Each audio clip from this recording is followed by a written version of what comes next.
Good evening, ladies and gentlemen. Thank you for joining us tonight and braving that kind of nasty weather out there. I took a little bit of a hit, I think, on our attendance this evening because of the craziness with the weather. My name is Cal Moss, and I am truly honored to be your chief of police here in Woodstock. Thank you. I have to say, on behalf of the women and men of Woodstock PD, those folks who put themselves in harm's way so you don't have to, I'm truly proud of the team. We've got an awesome team, and our goal is excellent customer service to our citizens. So we appreciate all y'all's support, and we look forward to continuing to serve you in good fashion. I think you picked the right place to be this evening. We've got a very timely and informative presentation that's going to be coming at you with some of Woodstock PD's best presenters. We've got a really, really good team on the presentation front. Before we get started, though, I would like to ask you please to join me in just a brief moment of silence in support of and send our prayers out to Santa Fe High School in Texas, victims of the Friday shooting.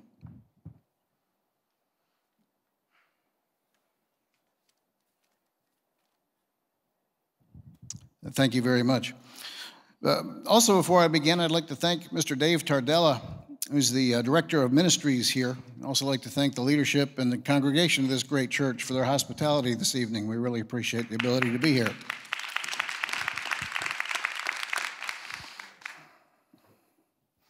So, active shooters, right? Active killers. I mean, that's really what we're here to talk about this evening. Citizen response to active shooter events. The presentation that you're about to hear is pretty in-depth. It's been incredibly well researched. And the truth of the matter is, though we hear a whole lot more about them now, and I think without argument we'd probably agree that they happen far more frequently now than it seems they did in the past, it's not an incredibly new phenomenon, that of active killers. So I had the good fortune of spending 30 years with the Atlanta Police Department before I retired to come here as chief in Woodstock. And while there, we had a number of challenges, certainly to say the least. But 1999, you might recall a gentleman by the name of Mark Barton, is a day trader in Buckhead who lost a bunch of money over a few days and got very, very agitated, went to work where he previously worked and killed 12 people, injuring another 13. Several years later, we had a gentleman at the Fulton County Courthouse who, hardly a gentleman, was on trial for rape and kidnapping and managed to break free and kill a deputy sheriff, the judge in the courtroom, the court reporter, and finally a federal agent. So active killers, certainly something that have been around for a little while, but it does seem as if they get more frequent and perhaps more challenging, I guess. So we've got a great team here for you. I want to introduce just a couple of folks, and I'm going to get out of your way and let these experts get to it. First on my right, your left, Captain Mark Hand. Mark is number 3 in command of the police department. Mark's been with Woodstock PD for right at about 16 years and has worked just about every assignment there is in the agency. Very, very knowledgeable. To my left, your right, let's go far right, be first Lieutenant Matt O'Keefe. Matt is a 19-year veteran of the Woodstock Police Department, and he currently is our night shift commander, keeping y'all safe while you sleep.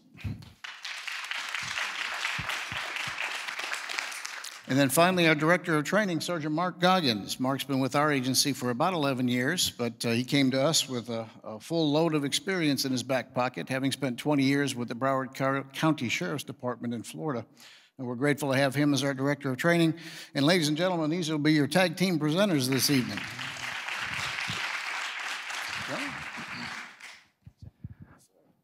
Good evening. Welcome. I commend everybody for being here because it's not a very fun thing to have to talk about. It's not a fun thing to have to sit through and watch the things that we're about to show you, but I commend you for being here because it's important information. And we really need this information to get in front of as many people as we can because that helps all of us. It helps police officers, it helps save lives all the way down the line. So give yourselves a round of applause for being here and taking the interest in here. Thank you. So we're going to talk for the next hour or so, hour and a half probably-ish, about what a civilian response to an active shooter or an active killer threat. And I know the chief mentioned active killer, and that's kind of how we like to phrase it, because not everybody uses a gun, right? People can use bombs, they can use knives, they can use all kinds of things to kill people with. There's been many attacks with edged weapons. So if we get stuck on the word shooting, you know, that's really not everything that it encompasses. We're talking about active killing, no matter where it is or how it is. So it's really important for us to put this presentation in front of as many people as we can. It helps us to know that maybe the situation can be dealt with before we get there. Because that's really the time frame that we're talking about, from the time that something were to happen until we get there, till law enforcement can get there and get on scene and actually deal with the threat. And that could be several minutes, right? As we know, we see, it can be several minutes. How many people can die in 3 minutes, 4 minutes? A lot. So we want to make sure that everybody is aware that, you know, some of the things are a little bit hard to hear in here. So, but I do recommend that depending on your child, if you have children in here, I think it's important for them to see it. Nothing graphic, really, just some things that might bother you a little bit. But it's important for people to understand these things do go on. And better to be prepared for it mentally than to be unprepared when it happens. So first thing we're going to talk about is we're going to hear a little snippet from, this is an actual call from a teacher in Columbine. And I want you to listen to it. I want you to pay attention to what the things that she says. This is old way of thinking right here. This is our old way of dealing with threats like this. Back then, our response would have been to show up, set a perimeter up, wait for a SWAT team, tactical unit to get there. Now, most tactical units take about an hour to assemble. So an hour is just way too long. It was after Columbine that we realized, wow, we need to do some things different. And so we changed our response. It took a few years, but we slowly did that. And no classes were available for civilian population, none. So they had no idea what to do. So they were telling people to hide. They were telling people to, you know, go in your classroom and hide under a desk, hide under a table. Not a very appropriate response for what's about to happen. So I'll let you hear this, and then we'll talk about it.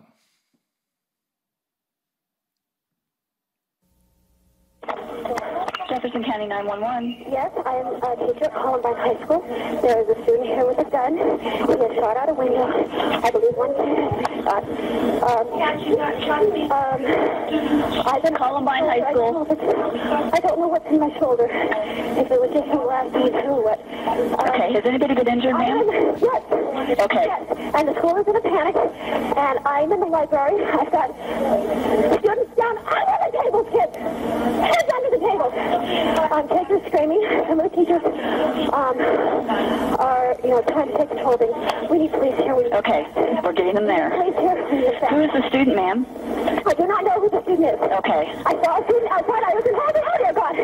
Okay. I was on hold duty. I saw a gun. I said, what's going on out there? And they said, oh, it's probably for video protection. It's probably a joke. I said, well, I don't think that's a good idea. And I went walking outside. I think he was down to see what was going on.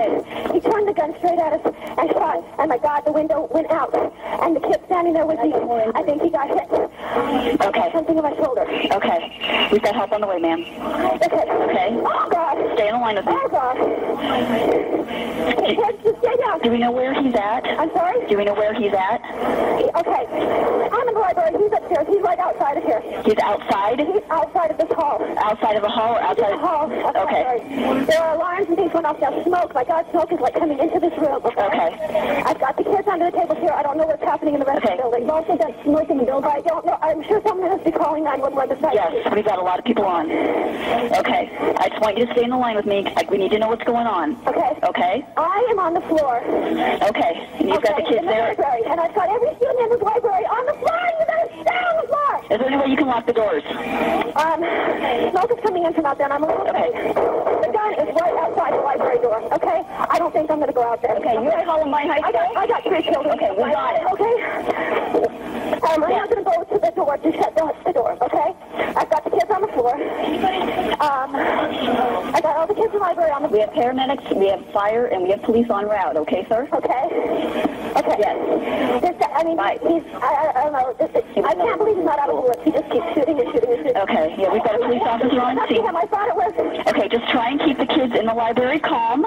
Yeah. Is there any way you can block the door so no one can get in? I do not. Okay. I guess I can try to go, but I mean, he's right outside that door. I'm afraid to go to the. That's okay. That's where he is. I'm afraid to go there. Okay. That's okay.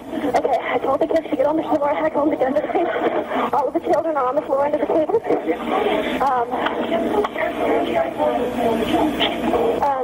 Yeah, they're all under the tables. Okay. And as long as we can just try and keep. No one's saying a word. Okay. As long as we can keep everyone there as calm as we can. I hear some yelling out there going on right now. Yeah, we've got alarms going off now as well. Yeah, there's alarms. This room is filled with smoke. Okay. Okay. Keep everyone low to the floor. Yeah. Yeah. Everyone's up. Okay. Everyone stay on the floor. Stay on the floor. Stay under the table. Okay. I don't know. Okay, I know. Just. I don't know. I didn't. I said, what is that kid got? He was outside at the time, and I was on call duty. Oh God. And he's like going woo-hoo-hoo. I know. Those things are being shut off. I do not know who the student was. I don't even think I saw him. He was wearing black. He didn't look very large. Male student. He was out there shooting. It looked like he was pointing out and shooting. And I said, what is that? I said, what's going on out there? It's a wiretap gun. It's totally for video production. You know, they do these video productions. And the kids, I said, well, that's not, a play gun, a real gun. I was going out there to say no. And I went, oh my God, that was really close. That just rattled me. Okay.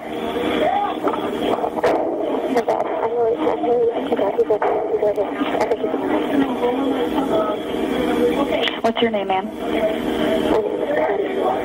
Patty?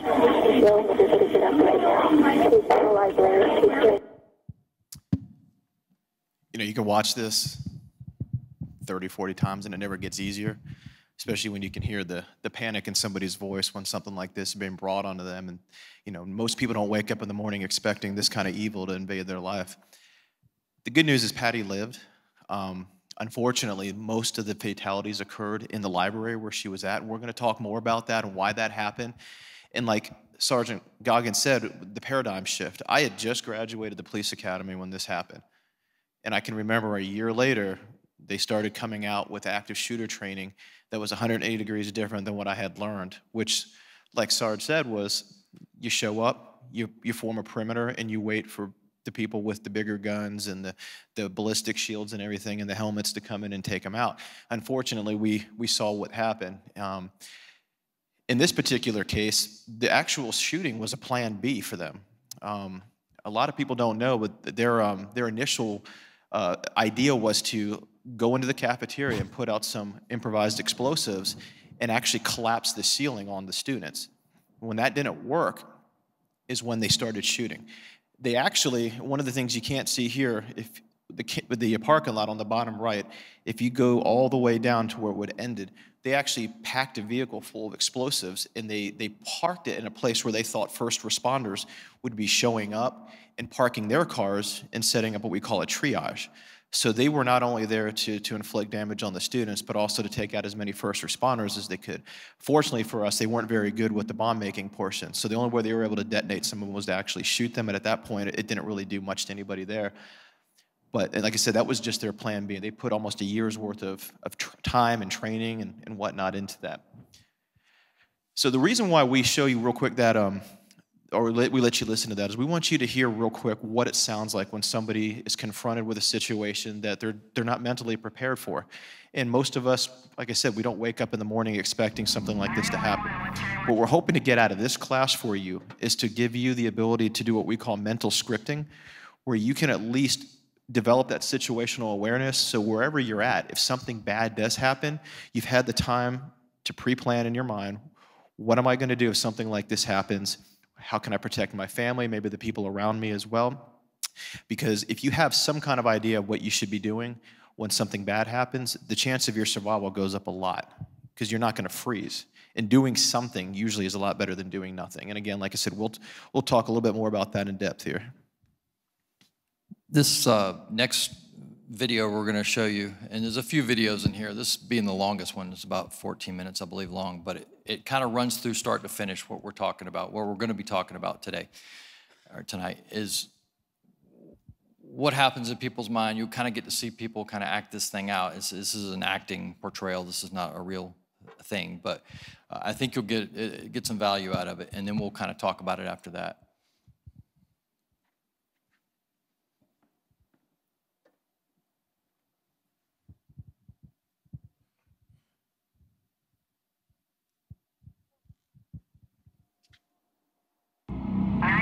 What's your emergency? There's a gunman inside the store. We need help now.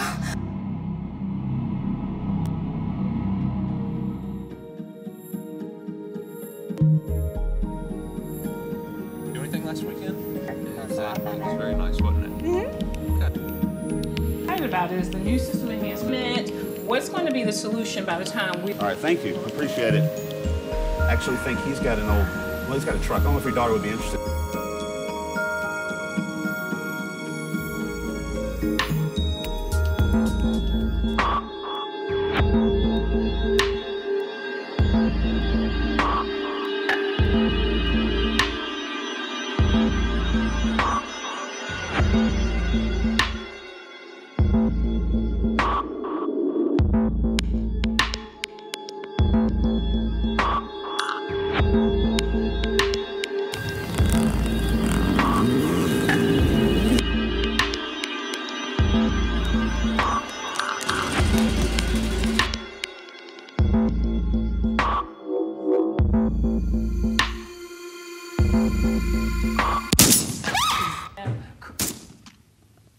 Yeah, definitely.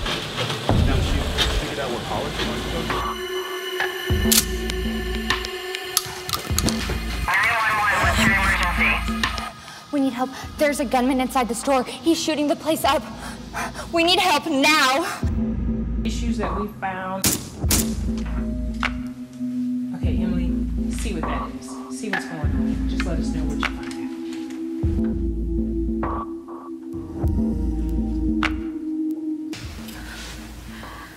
There's a man with a gun. He's right there. What's the wall?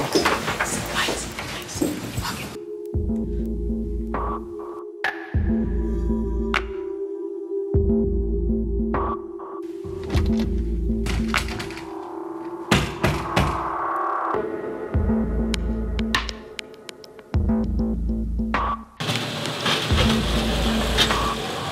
Right down. There you go. You're safe for that. There's a guy with a gun shooting. Look. James, we don't have to... No, look.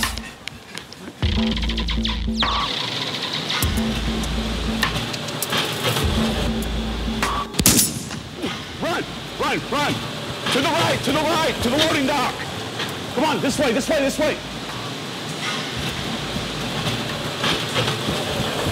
Oh, no, come here. Yeah, in here.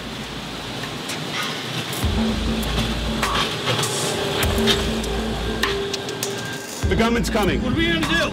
We're gonna have to defend ourselves. I can't do this. You're gonna see your daughter tonight, okay? We are all going to go home tonight, all right? We have a right to defend ourselves.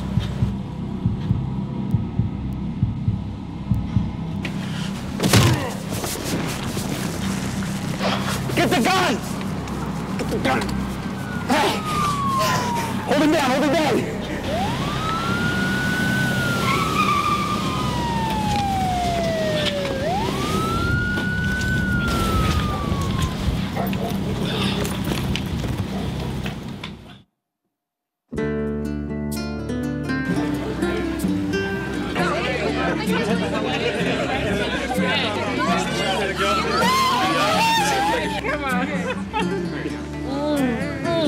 Gosh, I'm just so glad you're okay. Yes, we're all gonna go home. Everybody's going home. Yeah.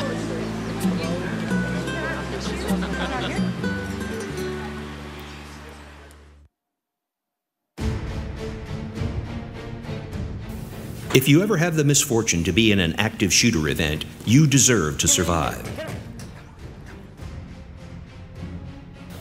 In our research, we have found that the actions that potential victims take during these events are critical to their survival. We have identified 3 options that have proven effective in many events. These are: avoid the attacker, deny the attacker access to your area, defend yourself. It is a personal decision, but you have a right to do so.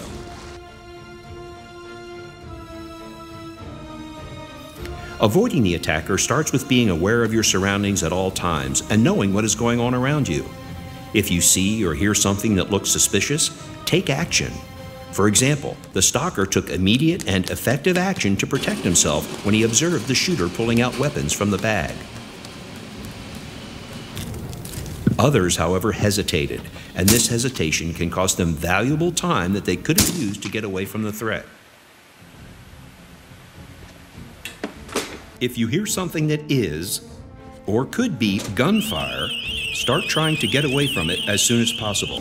Gunfire has a distinctive sound. Inside of buildings, the sound can be muffled or distorted.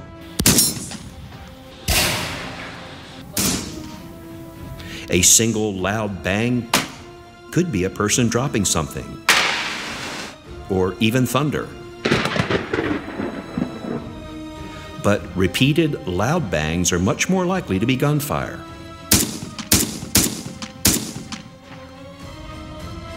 Additionally, look at the reaction of others. Are they startled or scared? Are they running? What are they saying? Any one of these events individually may create denial, but when put together, should create a heightened awareness and stimulate an immediate response. It is important that you know how to get out. The situation will be chaotic and rapidly changing. In general, you will want to go to the nearest exit. But you must also understand that the closest exit may not be accessible or safe to use. If this is the case, go to a different exit. While avoiding the threat, consider the uses of cover and concealment. Cover offers protection from gunfire, while concealment minimizes your exposure to the attacker. Try to keep objects between you and the attacker.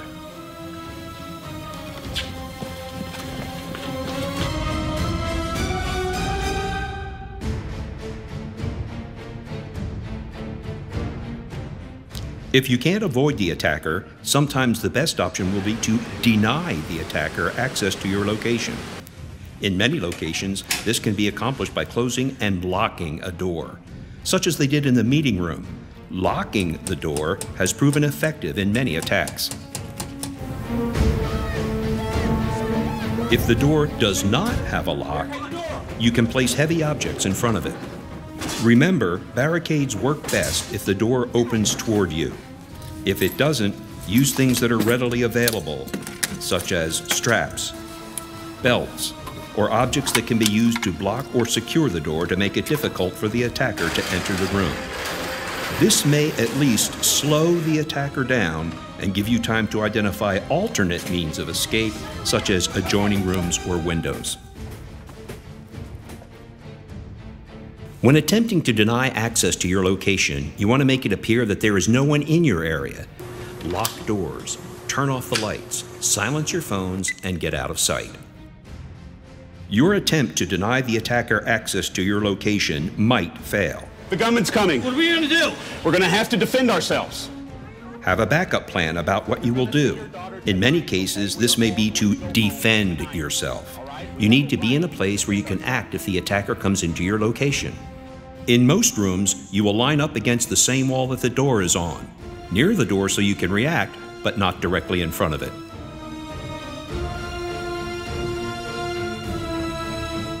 If you are unable to avoid or deny, your best option may be to defend yourself by using whatever is available. In a situation where someone is attempting to kill you, you have the legal right to defend yourself. Attack weak spots such as eyes, throat, and groin. Fight to the best of your ability and do not quit until the attacker is stopped. Get the gun! This is what the workers in the warehouse did when they were unable to avoid the attacker and felt their lives were in immediate danger.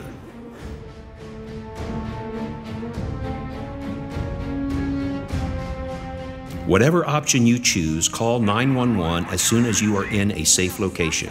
Provide any information that you know. The operator will ask you a lot of questions. If you don't know the answer, don't guess. Just say you don't know and only state the facts. I'm not sure. There's 3 of us in the room. We're on the... There's a guy with a gun. He's shooting.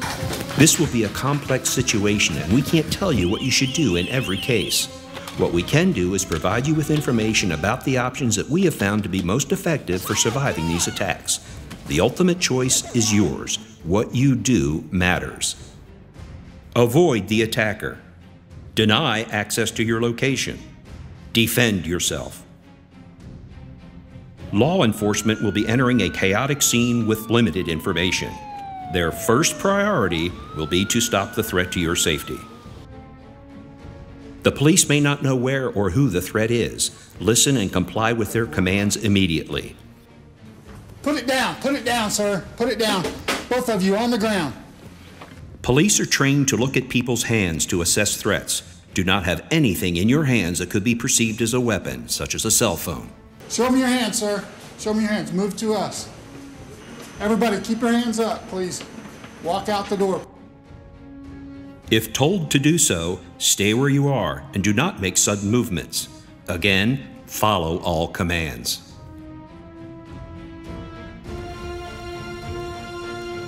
Remember, what you do matters.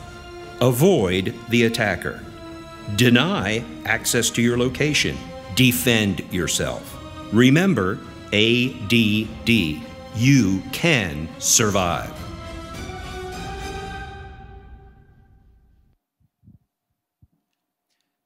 So now what we're going to do for the next 30 minutes or so, we're going to kind of talk about the video, kind of break it down, make it a little bit easier to understand, and then also, talk about some real life, situations. And again, the great thing about this is this was basically this is a culmination of the best practices that we have in law enforcement nationwide. This isn't just a Woodstock police. This is information that we've culled from all over the country, and this is taught pretty much uniformly throughout the whole country. So we're going to do, the first thing we're going to start with is disaster response, how our psyche, our brain is kind of made up, and how we respond to situations like this, just more on an organic level. There's 3 stages of disaster response. Denial. So we've all probably either experienced this or seen this. I can tell you as a police officer, I can't tell you how many times when I've spoke to a victim of a crime, one of the first things that they said was, I just didn't realize what was happening, or I didn't see the threat, or I didn't perceive the threat, or I thought that person seemed a little bit off, but I didn't want to, embarrass the person or possibly offend them, so I just kept on doing what I was doing, and then they end up, being victimized at some point. Then we're going to have the deliberation phase, which is, okay, I'm beyond denial. What do I do now? Do I run? Do I hide? Do I fight? There's going to be, in some instances, more options and some less. And then the decisive moment one. And the whole goal here is to get you from that first one to the last one as quickly as possible, so you have the maximum amount of time to do what it is that you decided that you need to do. There was a study done in 2008 of why certain people survive disasters and things like this, and why others didn't. And one of the reasons that people survive was how fast they move through these stages. The faster, the better. So if you can not stay in denial and move right to deliberation, it's a much better outcome for you, statistically speaking. People that stay in denial, and how many people hear fireworks at their workplace all the time? Probably no one, I would imagine. So is it more likely that something bad's probably happening if you hear gunshots or something that sounds like gunshots? Probably. So you should go ahead and act. Go into deliberation phase, figure out what you're going to do, and then do it. Any action sometimes, as long as it's something we recommend, is better than no action and staying in place and hiding and hoping. So something to think about. There's an old saying that says, a good plan now beats a great plan later. And in a situation like this, that's absolutely true. So denial is the first stage of, no, it isn't. Okay.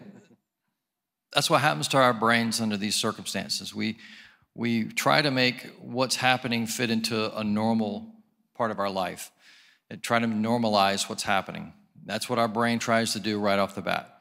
You hear something sounds like fireworks and you want to say it's fireworks because it's the easiest thing for your brain to believe is that it's fireworks. Because then you don't have to do anything, right? You can just sit where you're at and continue on with your day. But what if it's not?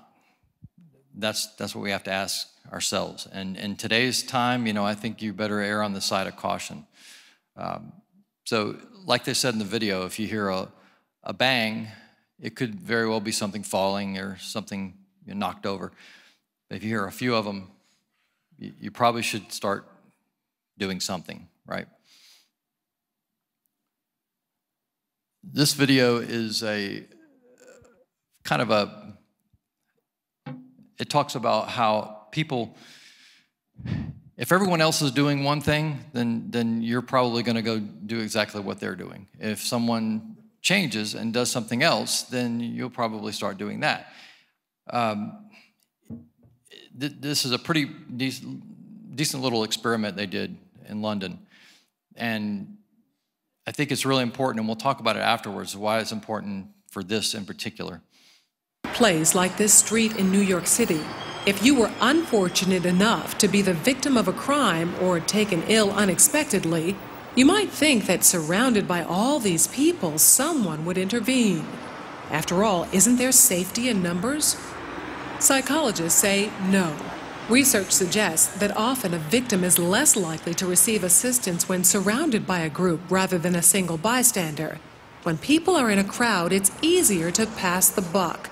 It's what psychologists call the diffusion of responsibility. Liverpool Street Station in London, a busy thoroughfare for commuters. Unknown to these passers-by, Peter is an actor. As part of an experiment on bystander apathy, he's pretending to be ill. Help! Help! How long before he gets help? Please, somebody. Help. Help me, sir. Please help me. Helping would be inconvenient or even risky. He lies there for more than 20 minutes and no one raises an eyebrow. Please, somebody help me.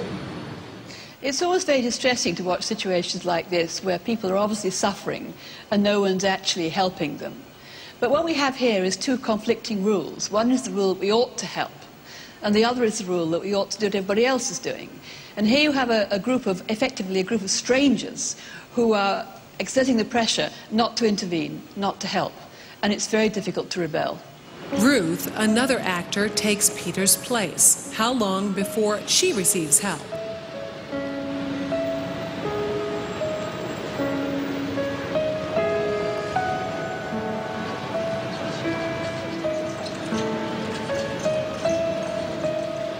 Four minutes later, and 34 people have passed without stopping. Well, people don't really want to know. They just haven't got the time. Well, they have got the time, they just don't want to get involved. Unwittingly, these strangers have silently formed a temporary group with a rule: don't get involved.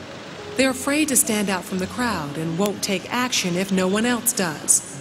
This woman has clearly spotted Ruth, but she conforms to the rule and does nothing. Watch what happens, though, when someone else helps. You all right? You all right? Yes, thank you. Sure, you look a bit clicky, you know what I mean? She suddenly finds herself in a different group with a new rule: to help. You want to sit up? She don't look well, does she? You all right? Yeah. Sure. First I thought she was dead. Then I sort of checked to see if she was breathing or not. And I looked around and I couldn't believe that no one had noticed her, because there was a bloke sat there just absorbed in reading a newspaper. This time, Peter's dressed as a respectable gentleman. Now that his dress is in keeping with those around him, how long before he's rescued? Hello, sir. How are you today? I'm all right. 6 seconds. She even calls him sir. And suddenly, everyone's a good Samaritan. Do you suffer from epilepsy? No. Why you're lying on the floor in the rain? Because he's part of the right group. Everyone wants to help. I would just hate to be in his position of feeling ill and nobody helping and walking past, so I'd just like to check that he was okay. And I thought, well, it's wet, so he must really be ill because he's going to ruin his suit anyway. So why is this important for what we're talking about? I don't need to have everyone in here in this room do exactly what we're talking about doing in this class. All I need is for a few of you to do it, because your behavior can be contagious to other people. If you start doing something, other people will follow along and do it.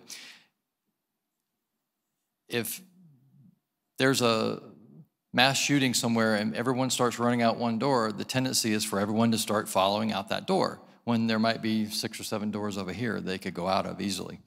So it's just really important that, you know, some of you get this, and some of you can be leaders in your own professions, in your own schools, and anywhere you're at. And that doesn't have to be an adult. It could be kids. Kids can do the same thing. They can make adults look like cowards sometimes, you know. Kids are brave, braver than we give them credit for sure. So deliberation, we get down to the point of what do we do? And this is usually why I tell a little story, a little local story, because I think it's important sometimes to talk about some people that have done some great things around here. In this particular case, Sergeant Goggins mentioned it can even be a young person that steps up and does what needs to be done in a stressful situation. So there's a detective that works for a police department here in Cherokee County. I don't mention his name because he doesn't like me to do that, but he has a son, or had a son. Well, he still has a son, but at the time that his son was about 16, 17 years old and was going to a local high school here. Now, for those of you who don't know, they practice what's called Code Reds, which is a lockdown at the school, and they practice what to do in a situation just like this. Well, this particular day, a Code Red drill was done in the particular school he was at, but the teacher didn't know that it was a drill. So the teacher gets up, locks the door, pulls the shades down, and then sits down and starts crying. Now, I can only imagine if you're a 16, 17-year-old student and you're watching the role model, the authority figure, basically kind of give up, that's got to be disconcerting. But one person rose to the challenge. The young man, he's the son of the detective that I mentioned, with no training, I think good, probably, wisdom beyond his years, and maybe he gathered, by, osmosis, maybe by being around other people that, dealt with stuff like this possibly, I'm not sure. But he was able to take charge. He said, okay, this is what we're going to do. He said, I want all the women to go to the back corner of the room, and then he took the big guys, put them in front of the young ladies, and said, your job is to guard them. And then he picked 2 or 3 other really big people and said, come with me. And they got by the door, and they said, and they agreed, if anyone comes in here with a weapon, we're going to take them out. We're going to fight until the death. Well, a few minutes after that, it was discovered that it was a drill. And thank goodness. But the point was, a 16, 17-year-old student with no training, who had no idea what was going on, was able to rally his entire class, came up with a plan, a pretty good one, I think. And you know what? They were ready to do something, and that person had made it into the room. So to go back to what Sergeant Goggins said, it doesn't have to be the highest-ranking person, the most official person, the oldest person. It can be anyone. Like I said before, a good plan now beats a great plan later. So deliberation is, what are we going to do? Now, this stress response, we actually teach this, myself and Sergeant Goggins, when we get new recruits. We have to teach them a whole bunch of different things. We're also defensive tactic instructors and firearms instructors. So part of our job as what we call use of force instructors is to take people who don't have a lot of experience in stressful situations and teach them how to prepare for one and how to react in them. In this particular case, it's recruit police officers. And we show them this slide. This slide's been around for a while. Now, what you see, we call these condition white, condition yellow, orange, gray, and black. So condition white is probably what we're all at right now, right? We're relaxed, not anticipating any kind of threats, and our beats per minute should be around 60. If they're a little higher, a little bit lower, that's fine. As long as you're not above 90, my doctor says, as a resting heart rate, then you got a problem. But the average person's right there in condition white. At this point, you have what's called gross motor skills and fine motor skills. Fine motor skills would be like strumming a guitar, picking up a penny off the ground, typing, those kind of things. And then you have your gross motor skills, which are like walking, punching, kicking, moving your arms, those kind of things. Now, condition yellow is what police officers one of the reasons why people always ask, why are cops so tired when they get off work? It's because we have to operate in this condition yellow quite a bit. Almost every call we go to, we don't know what we're about to get into. So we kind of stay at this elevated rate. And that's what condition yellow is. And it's 90 beats per minute. So your heart rate gets elevated a little bit, but you're still able to function pretty much the same as you do in condition white. So you know something might be wrong, but you don't know exactly what it is, but your body is beginning to prepare for something. So we get to condition orange. And that's generally, okay, now you're aware of a specific threat. So maybe in this particular case, because of this class we're teaching, there's a possible gunman in the building. When you start getting to 120 beats per minute, things start to change in your body.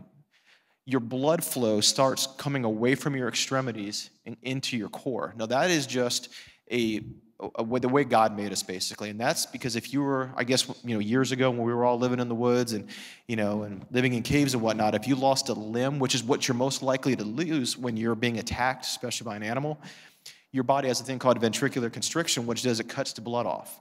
And it forces the blood to your major organ centers. And that's what starts happening. But when that happens, you start losing some things. You start getting tunnel vision. You get what's called auditory and visual exclusion. And I've experienced this, and I know he has.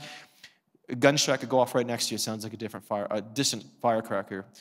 Everything focuses in right in front of you. But you also have a harder time now doing things like picking up that penny, typing. Your fine motor skills start to disappear. And on top of that, your ability to make decisions starts getting harder. Condition gray, that's generally at the point where the threat's there and you have to decide what you're going to do. Hopefully you never go beyond condition gray there. Condition gray hopefully means you're either running, you're fighting back, you're avoiding, denying, defending. And condition black is basically when you go into vapor lock and you're just a victim. You've completely frozen. Your ability to even do things like walk have been greatly, greatly diminished. The whole point of this class is to give you and to empower you so you never have to even get to the condition gray. But worst case scenario, you already have a plan. So when the worst day does arrive, you already have some kind of idea what you need to do. And that's why this mental scripting we're talking about, putting yourself in that situation in your mind and what would I do? And always kind of thinking every once in a while, what if you're out watching a movie in a theater, what if somebody came in here and started shooting, what would I do? Those are the kind of things you can do absent of any kind of training that you might need. You can do that, and it helps. It very much helps. Because what happens is when you get into this stress situation, if somebody were to come in here with a gun, your body would go from the 60 to the 150-ish, 175 within a matter of a second. So you can imagine what that does to your blood pressure. Imagine what that does to your body physically for your blood pressure to shoot up that high, your beats per minute to shoot up that high within a second. So that's what happens to police officers when they get confronted with bad guys trying to shoot at them or trying to kill them. They're on a traffic stop and all of a sudden a guy pulls a gun and it's on. Well, this is what happens physiologically to police officers as well. We try to curb some of that with stress inoculation. That means, we go out and we train to do this under stressful conditions. We use ammunition rounds we can shoot each other with, kind of like paintballs. We do those things so that we can be prepared, but there is no way to completely prepare for this except to experience it. So sometimes if you see videos of cops, why do they do that and why do they do this? It's because this happens and sometimes your brain's not working correctly, right? This really happens to take a toll on your body. A lot of soldiers go through this in wartime situations. So it's very important that you do this mental scripting. It's extremely important. So deliberation is the moment you decide, you're trying to decide what you're going to do. That's your deliberation. So you see there's a threat, and now you've got to decide what I'm going to do. Certain things happen to your brain when this happens, when you go into this phase. And it depends on your experiences in life as to what you do. So the human brain is rational. It thinks things out. It tries to decide what the best course of action is, such if you're making a decision tonight as to what to do on a homework problem or what to do at a job problem. You think through it, and it's no big deal. What they call the lizard brain, the psychologists call lizard brain, is more primal. It's your response to stressful situations, things that happen that have danger associated with them, or some kind of really, really stressful event. That's not so rational. It's more emotional. It's more reflexive. So you actually react instead of thinking through something. And that's what deliberation is. And the more you script things, the more you prepare for this, the more you can move that lizard brain into the actual human brain and start thinking out your responses and actually follow through with something maybe you've thought about 100 times, as to what I'm going to do if so-and-so happens. It happens in front of you, and you do it. So it brings up a fight, flight, or freeze type response in your body. Those are the three reactions you're going to have, or a combination of those. You're either going to fight, you're going to flee, you're going to run, or you're going to freeze. In this type of situation we're talking about now, do you think freezing would be a good idea? Probably not, no. That would probably get you hurt or get somebody hurt. So that's something we should really kind of teach ourselves and train ourselves not to do. I'm a big fan of running away if you can. That's a great response. If you can go out the exit and keep running until you get to a safe place and then call the police and be a good witness. That's what we'd like for you to do. But if you can't do that, then you may have to fight. Just real quick, in military jargon, we teach this in police work too. It's called getting off the X, right? If something bad's happening, you got to get off where you're standing, no matter where you are. Whether it's a gunman, and unfortunately in these recent situations it has been, it's not easy to hit a moving target. So even if your option is running, do that. Get out of there. It's not as easy as people think it is to hit a moving target, and especially if you throw in a couple of zigzags. But that's the terminology we call it getting off the X. Don't stand where you are when the person that wants to do you harm comes into the room, because all that's going to do is allow him to be, fixed right in on you. So what we're going to talk about here is the deliberation phase. Anyone in here a fan of 80s hair metal besides me? Okay, all right, good, all right, so good stuff. Unfortunately, we had a band in I think it was 2003 up in Rhode Island, Great White, big band from the 80s.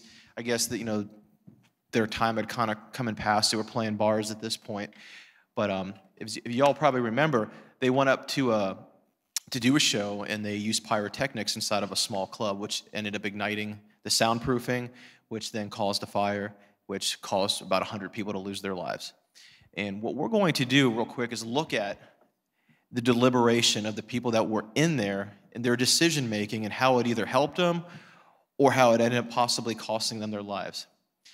You can see up here, there's 4 exits, and we're going to talk about them real quick. So it says, with 4 exits available to patrons of the Station nightclub, why did the front windows quickly become the best option for escape? And we'll see that in just a second when we watch a video. But let's look at exit 1. It was the main entrance, was well designed for funneling people into the club, but it functioned poorly as an emergency exit. And again, you will see that in just a second. Exit 2. Now, the kitchen exit would only be known to employees of the club, so I don't really hold that against anyone that was there, other than the employees maybe. Also, it's not clear that this exit was accessible from the main bar to begin with. Exit 3, the main bar exit would only be available to patrons of the bar, but may not have been visible or accessible to the people actually that were watching the show. And then exit 4, in the first few moments, the stage exit may have been a good alternative to the front doors. However, it soon got blocked because the fire started there.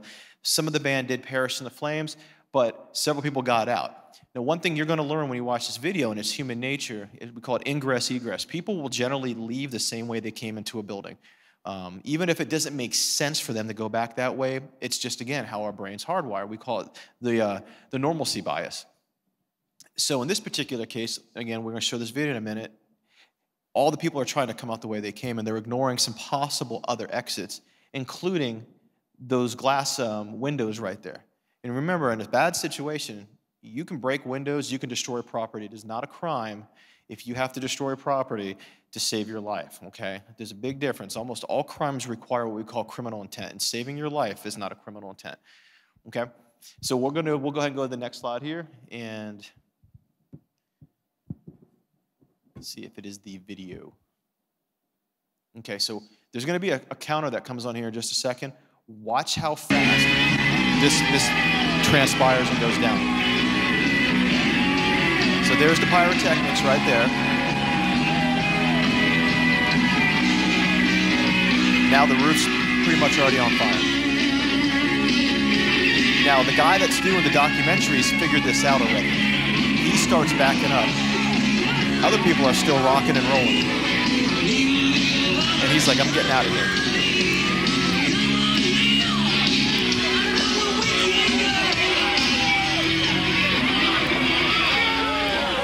Now, obviously, at this point, the band's figured out something's going on around them. But there's still people milling around, drinking their beer, especially up close by the stage.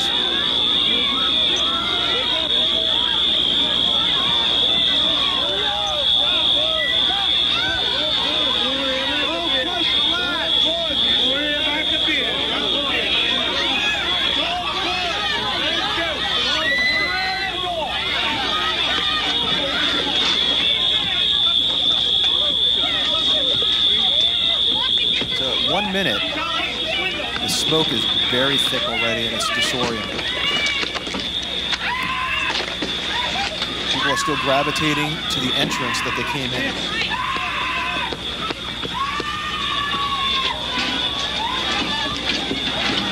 Now, just a second, you're going to see a gentleman, one intrepid soul. He actually jumped through the window there. He knocked out a window and was able to come out.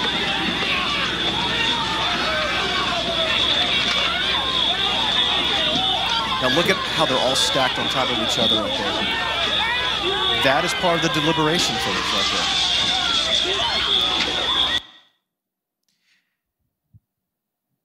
So when you look at this diagram right now, this shows you where basically the people were found that perished.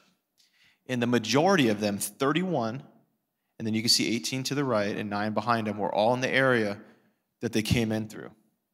A lot of them, including where those 18 are, could have went through some windows that are right there, but for whatever reason they chose not to. Again, that normalcy bias that we were talking about. And what we're trying to get across right here is it's not victim shaming. You know, whenever something bad happens, we try to find something positive out of it. And whether that's just taking that information and then learning from it so we can, you know, prevent it from happening again. Like Sergeant Goggins said, the biggest problem that most people have is a lack of situational awareness. They go someplace and they're not really necessarily aware of their surroundings. They get kind of caught in what's happening in the immediate area. What we're talking about now, whether it's work, whether it's school, but most likely when it's going someplace you're not familiar, is taking a few minutes to look around and look at your available exits, look at concealment and cover. If something bad were to happen, what would I do? Where would I go? In the Aurora, Colorado shooting at the Batman movie, everybody tried to run out the same way they came, and that guy's gun jammed several times. I mean, he spent time trying to fix his gun, and people either ran out the way they came or they just laid on the ground, and he was able to reload and continue his massacre. Nobody really went for the 2 exits that were in the back. So these are just examples of that. Knowing your ingress and your egress and having a plan so when you get to that deliberation phase, you can do it. Because I can tell you, if you wait to the moment when the worst thing in the life that you've ever experienced is happening to you, it can be very difficult to do that. And this is part of mental scripting. If you go out to eat, if you go out to the movie, if you go out, look for your exits. Find out where your exits are, because that's probably the quickest way you're going to get out of trouble is going, leaving, right? Getting out of Dodge. Part of deliberation is being able to calm yourself, right? We teach people how to combat breathe, basically. It's breathing in for a few seconds, holding it a few seconds, breathing out and holding. So it actually lowers your blood pressure, lowers your heart rate. It does all those things fairly quickly. So that's one way to do that. However it is you calm yourself, that's probably the first thing you can do. You can't really think when you're at that 150 beats per minute or 175 beats per minute. You can't think very well. No blood going to your brain, right? When we talk about blood pooling into your core, it goes away from your head just like it does everything else. So you can't think very well. That's a problem for you. So shift your emotion. What we talk about there is one from fear to anger. If it's somebody that's trying to attack you, from being scared to being angry, it harnesses your aggression a little better. And that's what you need at this point, is to be aggressive, whether it's to save your own life by running out the door or it's attacking someone back if they're attacking you. And staying fit, staying mentally fit, staying physically fit, those are important things as well. The more fit you are, the easier you can survive trauma to your body. So whether that be a knife attack or a gun or explosion, whatever, you don't go into shock as easily. Things like that happen to police officers a lot. We get injured, and if you're fit, a lot of times you'll survive it, just the way your body's made. So those are some things you can remember for deliberation. Real quick, too, we had the honor and privilege of having a gentleman come up that was a Israeli Special Forces person. He did a lot of training up here in Cherokee County for some of us. And one of the things he said stuck with me. And he said, strong people are harder to kill. And he just didn't mean mentally, but he also, what Sergeant Goggin was talking about, physically. And it was also talking about turning that fear into anger. That can have a psychological impact on the person trying to hurt you. Because you ever heard the saying, people don't know how to deal with crazy? Well, there's a lot of truth to that. I mean, if you think somebody's a victim, and then all of a sudden they get angry at you, there's a certain psychological component to that that could cause that person, no guarantee, to say this is the wrong person and either move on or stop what they're doing in general. And it's happened to me as a police officer. I've thought someone was docile, and all of a sudden they turn on a dime, and it catches me off guard. It really does. It catches me off guard. It makes me take a step back, and sometimes seconds mean everything in those situations. So it very much is the case. Scripting, practicing, whether that be in your head or whether that be with your family, talking about it. I'm a big believer in having a family plan. If something goes bad and we're out to eat or we're out at a mall or whatever, here's what I want you guys to do. Here's what I'm going to do. This is what we need to talk about with our families, because it's important. Because the time to talk about it is not when it's going on, right?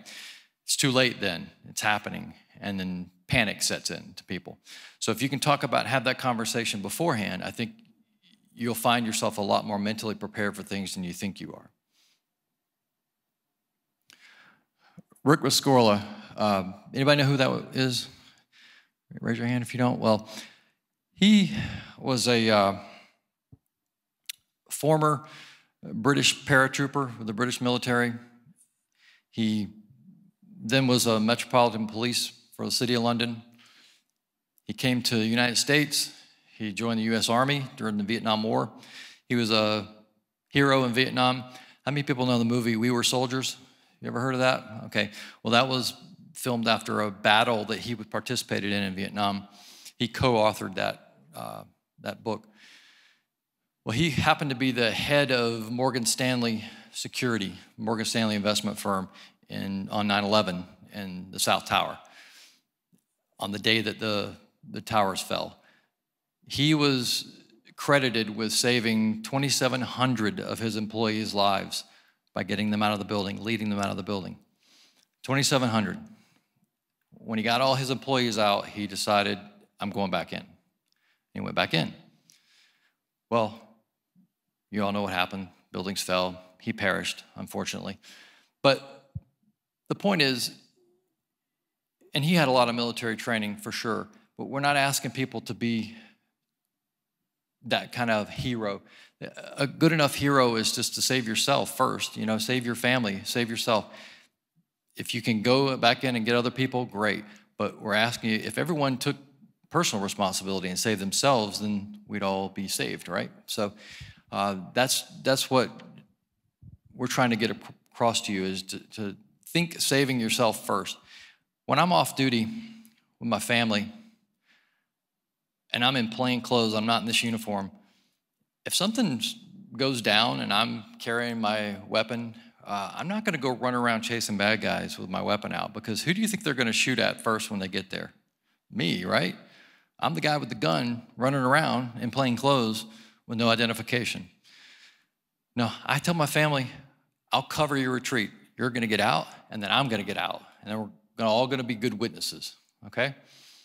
That's what I teach my family, because that's the smart thing to do. We have to take responsibility for our own. Bigger picture, heroes like him, you know, they don't come every day, but everyone's a hero. If you can save yourself and your family, that's a hero, because you survived. You survived to fight and live another day, right? This is a video about, everybody know Sully? All right. Yeah.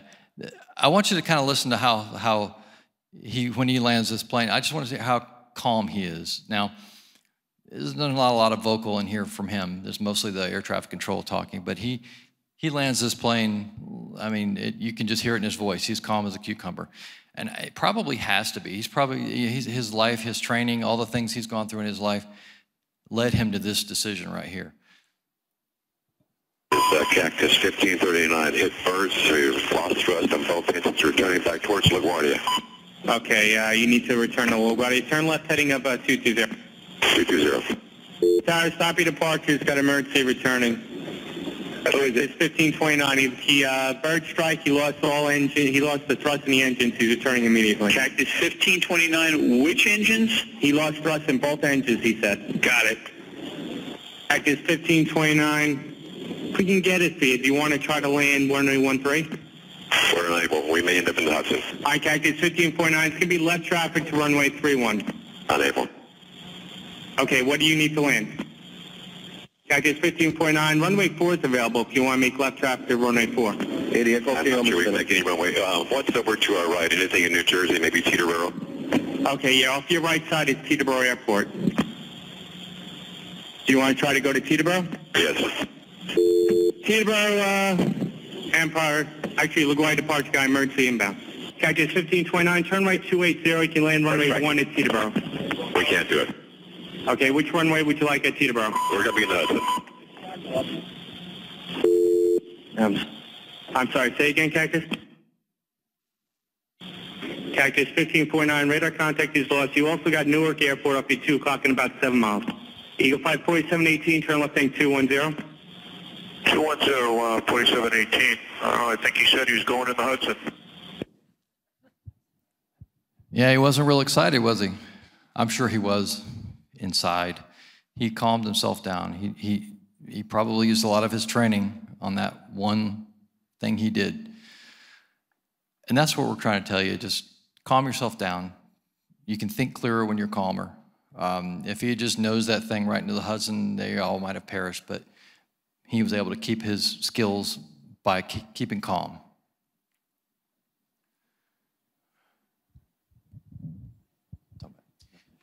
So we're going to define what an active shooter event is, because there is a lot of misnomers out there that the media puts out, and with the internet being what it is, there is a lot of misinformation that gets put out there. So we're going to kind of go over what the FBI determines as an active shooter event.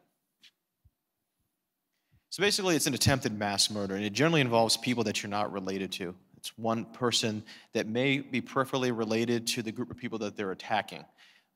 In this particular case, you'll see these at schools. Yes, the person might have been a student there, but he might or she might not have known the person or people that they were actually trying to hurt in this particular case.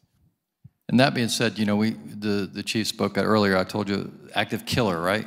I really wish they'd change that to active killer, because that's really more appropriate. Yes. So the shooter itself, a lot of people ask, and I know the FBI wish they could come up with this because they have an entire unit dedicated to this, but there's not an exact profile. Now you'll see sometimes, especially in school settings, that you might have an Avenger type mindset, which we talk about there. You're hearing the killer from Santa Fe possibly was attacking at least one of the victims because she spurred some kind of advances that he had made against or to her previously based on what one of the victim's parents are saying. Some broadcast a lot. All we got to do is look at Parkland, Florida, right? Probably not our best day in law enforcement when it came to gathering that information and acting on it. Sometimes in a situation, like we live in America, you know, I always tell people, it's not a democracy, it's a republic, right? And it's a federalistic society, which means we have multiple layers of government. And unfortunately, we don't always talk well to each other. We do a lot better after 9/11, I can promise you that. But sometimes that happens. So a federal agency might get some information, state agency, and a local agency. And hopefully, after some of this stuff, we're going to do even a better job at communicating. Again, like I said, some will broadcast and some don't. The killer from Las Vegas, nobody still really knows why he did what he did. No criminal record, and left no trail behind him. So what we're going to look at here are the active shooter events or active killer events that started in about 2000 up to the most present information that we have. That's 2014, I think, is all this goes up to. Of course, we've had many more since then. Yeah. Yeah. And you're going to see, you know, people have asked me, well, is it the states that have more gun control, less gun control? Is it, areas that are less populated, more populated? Generally, they usually have a tendency to happen where there's more of a population center. You can take a look right there. If you happen to live in any of the Dakotas, Idaho, Montana, and Wyoming, that's probably the safest place in the country to live. But conversely, there's not many people that live there. So you can look at Florida, state of Georgia. We've had a few, thank goodness. You know, considering how many people we have in our state, we haven't had more. And Chief alluded to several of those already. Which ones we had? We have had school shootings here in the state of Georgia, but not on the level that we've had at other schools. So that's a pretty big number, right, for 14 years. Now, school shootings have been going on before 2000. I mean, some of us probably remember Stockton, California. I think it was 1989. A person shot through a fence at a school with an AK-47 and killed a lot of people. And there was one at a McDonald's. I used to live in California in the 80s. And we had a shooting at a McDonald's that resulted in the death of a lot of people as well. So they've been going on for a while. Obviously with the media being more accessible with the internet, this information now is more readily available. In terms of location of attacks, so places of commerce, shopping centers, businesses, banks, those kind of places lead the categories here. And it would make sense because there's usually people at those places. And now, with the way our society is, we have places that are open 24 hours a day. Education comes in second. We see that quite a bit. We've seen that, unfortunately, quite a bit recently.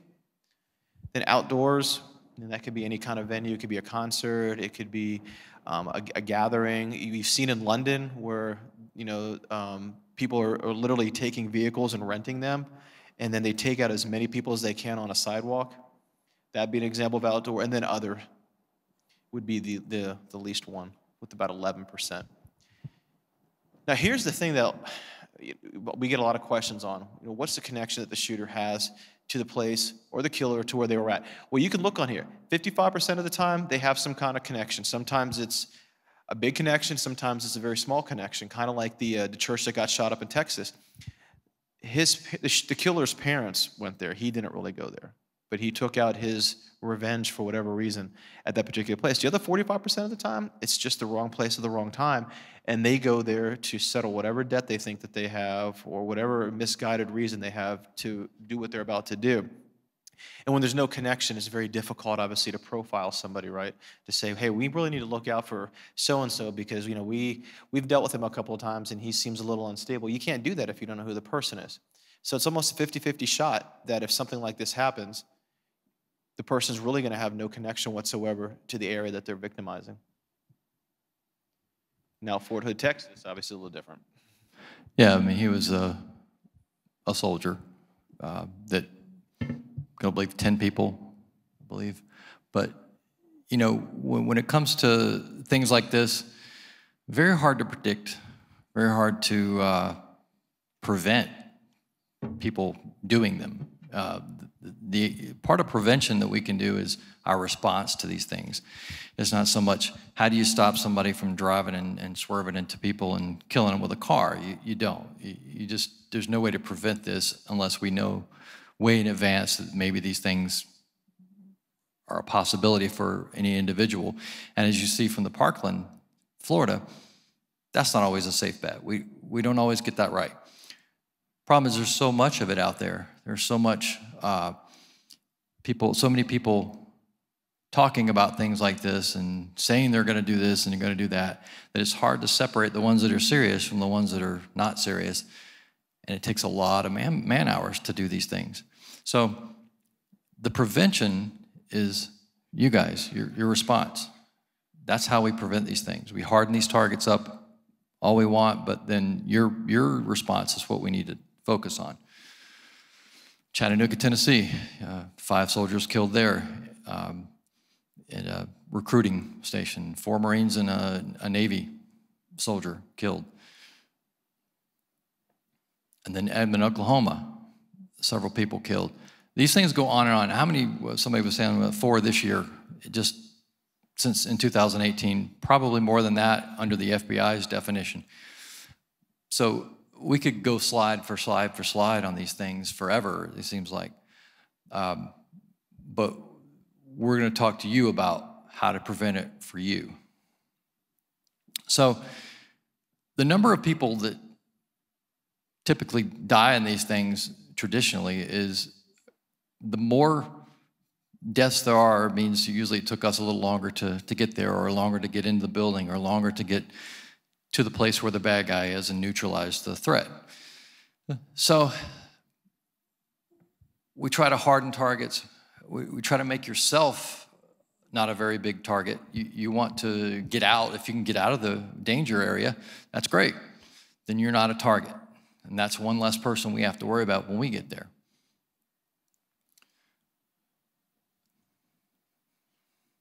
So target availability. You know, they started locking schools down when these things happened. They start locking the doors during the day for classrooms. You know, you used to go into schools and there'd be kids running everywhere in the hallways and stuff, and now you don't see that so much anymore. You go into a school and it looks like that because the doors are locked. They're in class and the doors are locked. They need to be where they're supposed to be. So, but what happens when they pull the fire alarm? Somebody pulls a fire alarm. Kids come out, right? Where there's a will, there's a way. So it's really about, number one, we try to harden these targets as much as we can. If you have a business, if you have, you know, if you're a parent of a child in school, we want to encourage your business, your schools, your public buildings to be as hard as they can and still allow things to function on a normal level. We don't want to be in a full, like we're in prison. You know, there's part of a philosophy to live free or die, you know, so we want to be free. We want to feel like we're free. We don't want to be that kind of country, but there's a happy medium I think we can meet. So the average response time for law enforcement to anything related like this, to shooting or killing or something like that, is about 3 minutes. I think that's about what ours is in Woodstock. It's about 3 minutes. So give or take a few seconds.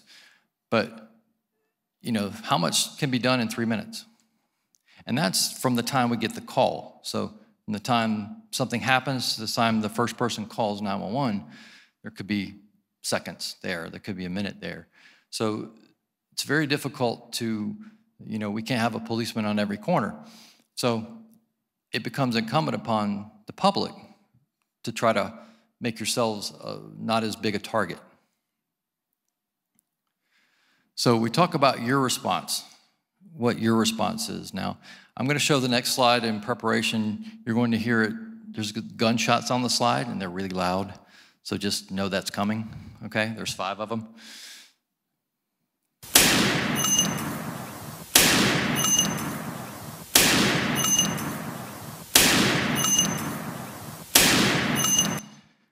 I say that because it usually scares half the people in the audience when we do that. So the denial part, don't deny what you're hearing. If you hear gunshots, go right to the deliberation, figure out what you're going to do, and then go to your action part of this, okay? Do it. Now, this young lady she's going to talk to, she was a victim of the Virginia Tech shooting. How many people remember that one? She'll tell you a little bit about her story, and we'll talk about it. So this is pretty important.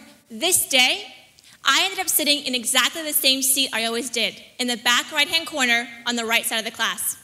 What we don't know is at this time, someone is downstairs, and he's chaining all 3 doors shut. There's supposed to be desks there. Oh, you guys can see. We heard the first gunshots outside in the hallway, and my teacher, she opened the door. She immediately slammed it, and she said, "Call 911." And the second that door closed, he walks in. He walks in shooting. There's absolutely no time. He goes to the other side of the classroom by the windows. He's holding 2 guns. He doesn't say anything. He just starts going down the rows of people. It's very quick. It's very loud. It's very scary. We had these very shitty desks. I get on the floor.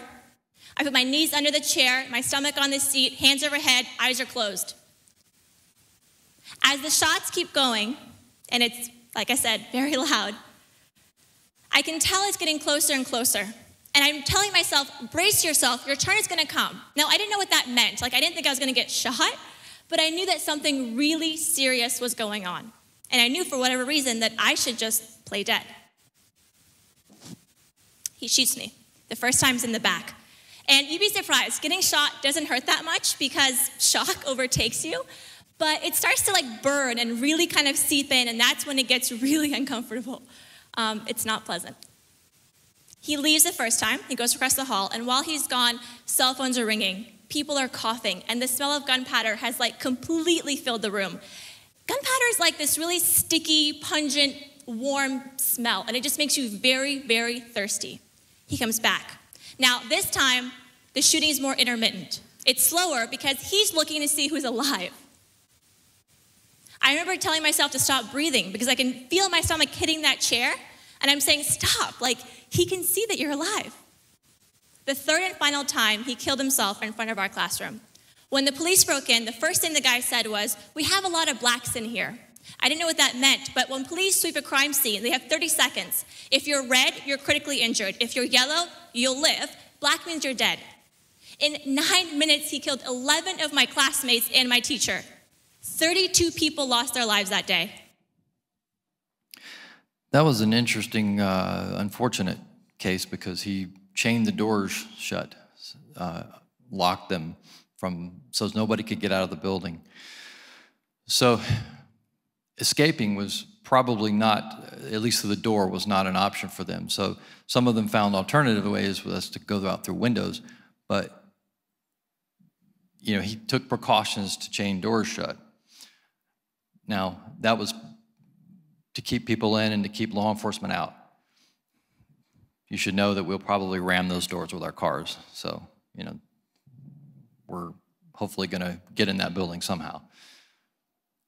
So, she talked about hiding under her desk. Did that help? No, it didn't. In fact, it just made her a stationary target, easy to hit. Now, she probably was never taught anything else. You know, I can imagine the adrenaline, the stress that she was under. It's very surreal when something like that happens. It's not supposed to happen at a college.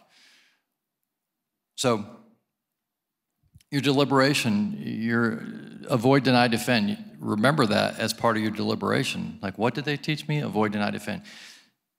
ADD. So this is the technology that knows it's on the chart machine. This video, just so you know, this is what we're talking about, situational awareness. Let me go ahead and set it up. This is like a school board meeting. And as it first starts, you're going to see the people on the school board, they're talking. And while they're talking, a gentleman has walked in with a gun in his hand. And he walks to the side of the building, and he takes a big can of spray paint, and he does one of the big V's for Vendetta on the wall. And everyone's just kind of staring at him. Nobody's thinking, this is peculiar. He's got a weapon in his hand and he's spray painting a wall in the middle of a school board meeting. And then from there, it progresses, unfortunately, badly. But what I want you to do is watch the people in the room, watch they're not in a hurry to get out of there. They're not in a hurry really to do anything, except for one lady. You're going to see a woman that I think is an absolute hero here in just a second. Now, somebody spray paints V on a school board meeting on the wall. That's what we call in law enforcement a clue. Probably bad things are about to happen, right? Yeah, exactly. Denial.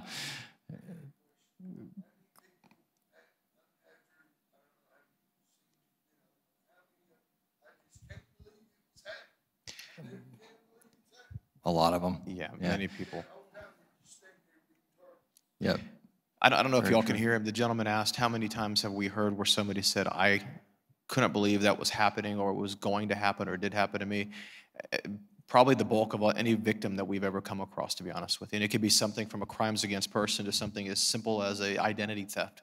But that's probably 80–90% of what gets told to us initially. Well, in law enforcement, a lot of cops believe that it can never happen to them too. You know, even though they wear vests and they prepare for it, they don't think it's ever going to happen to them because they may have gone 30 years in their career and it's never happened to them. So, you know, that's what leads them to believe that. And then when it does, if they're not prepared, you know, bad things can happen. So we'll watch the video here. For the technology that knows it's on the chart that you have there, and it's part of the plan we have, the workshop we're going to have following this meeting. Now, as this is happening, we got spray painting going on, and kind of watching them. And he's got a gun in his hand. Behind that counter, hit the road. See, now at this point, he's telling, I only want the people in the front to stay, everyone else can leave. But people are still just kind of standing there. And then watch this, people are picking up their belongings. If a gunman comes in the room and says, you can leave your stuff, go. Don't worry about your jacket or your books, you got time. Now watch the door behind him. He's talking. John, go ahead.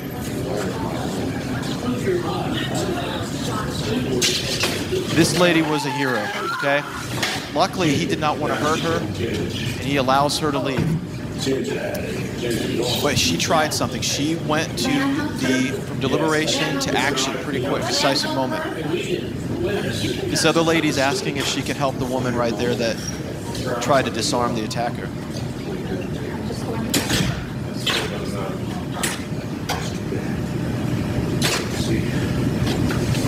I'm going to die today.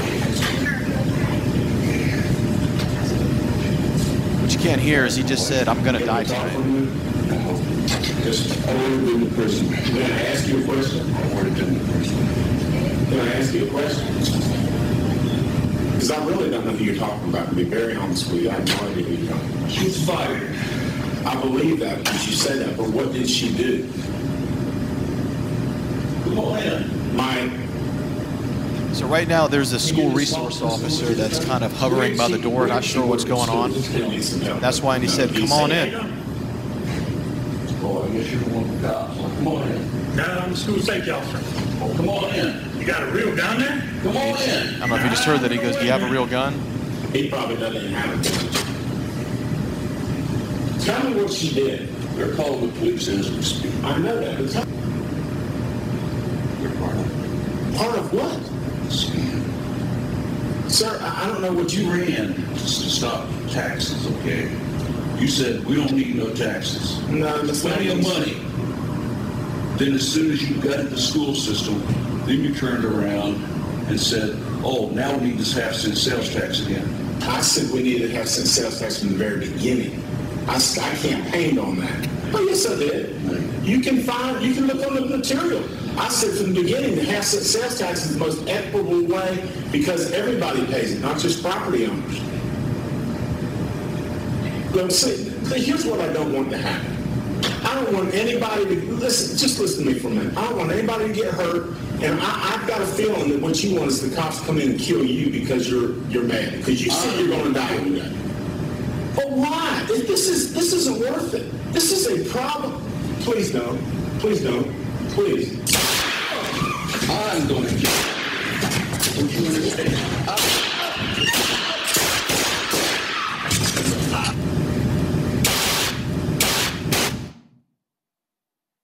Thank God, he's not a good shot. He missed everyone, okay? School resource officer, school security guard, wounded him, subject him taking his own life. Now, some people will ask, why didn't the officer engage him right away? I will say this, without giving away all of our tactics and everything, if there's not active shooting going on, we try to be a little more deliberate. If we hear gunfire, we go right to the threat, and we find it, and we stop it, whatever that is. When there's not shooting on, sometimes we try to assess the situation. In this particular case, I know the officer was a little bit worried about missing and hitting innocent people behind him. I know he was calling for backup, and then when the shooting started, obviously he engaged. He didn't leave the area. Now, our tactics constantly are evolving. We learn from things like this in law enforcement. And like I said, we don't generally talk about our specific tactics, but in situations like this, some of our tactics have evolved since then. Again, knowing your exits are so important. And when given the opportunity to leave, I say embrace it, right? If somebody is trying to do you harm and you can get away, that's the most important thing. Because I know some people want to stick around, and there's this crazy phenomenon now where people will film things and not get away from danger, and then they just end up having, evidence of their own demise later on. But get out of there, because the best thing you can do to anyone left in that room is to get out, call 911, and become a great witness, and stay on that phone. And like I said at the beginning of the presentation, give the information that you know. Don't make up stuff, don't fill in the gaps, just say, this is what I know. And what's gonna happen quite often is the dispatch, 911, is gonna keep you on the phone. I probably respond to calls every night where my dispatcher says, okay, the caller's still landline with us. And I'll be like, okay, keep them on the phone, tell them we're coming. They'll usually tell us who that person is or where they're at, and we try to get real-time intelligence from them. When people start making up stuff, that's when accidents happen, that's when bad things happen. So I'd rather just know a little bit of what's going on, but I know it to be factually true, than somebody trying to second guess. Consider secondary exits. This gentleman right here, he was in the library at Columbine. And what happened was he got shot, and in the process, he was paralyzed on half of his body. So he's laying there. And what happened was the two killers, after about 43 minutes, I guess they got bored. They didn't run out of bullets, but they just stopped the shooting. Well, this young man is slowly bleeding to death in the library. He made a decision that he wasn't going to die in there. He was about 3 stories up. Now, what you can't see is those 2 police officers are standing on top of a Bearcat, which is like an armor-type vehicle. And the young man, he kind of comes up, and with half of his body is able to pull himself up, and then the officers tell him, we're coming to get you. And they go to him and they yank him out. And then I can tell you, I just saw a documentary about 2 weeks ago. He's doing fantastic. He's been able to recuperate pretty well. He's almost 100%, has a beautiful family. But his will to live and knowing secondary exits, saying, I can't wait for them to come to me. I'm going to have to go, and I'm going to have to do some self-aid, and I'm going to have to get to the help, saved his life. Talking about denying, locking the door. I know it sounds so simplistic, but you'd be amazed.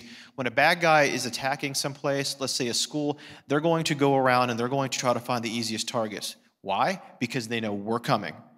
Okay, they know eventually, whether it's the Woodstock Police Department or anyone else in whatever jurisdiction, help is on the way. So they have a limited amount of time to do whatever it is that they're going to do.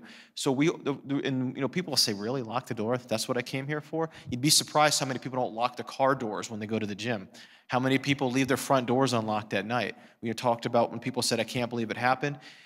People make it easy sometimes. Locking that door might be the difference between him going, that didn't work. And I can tell you, at Virginia Tech, that's what happened.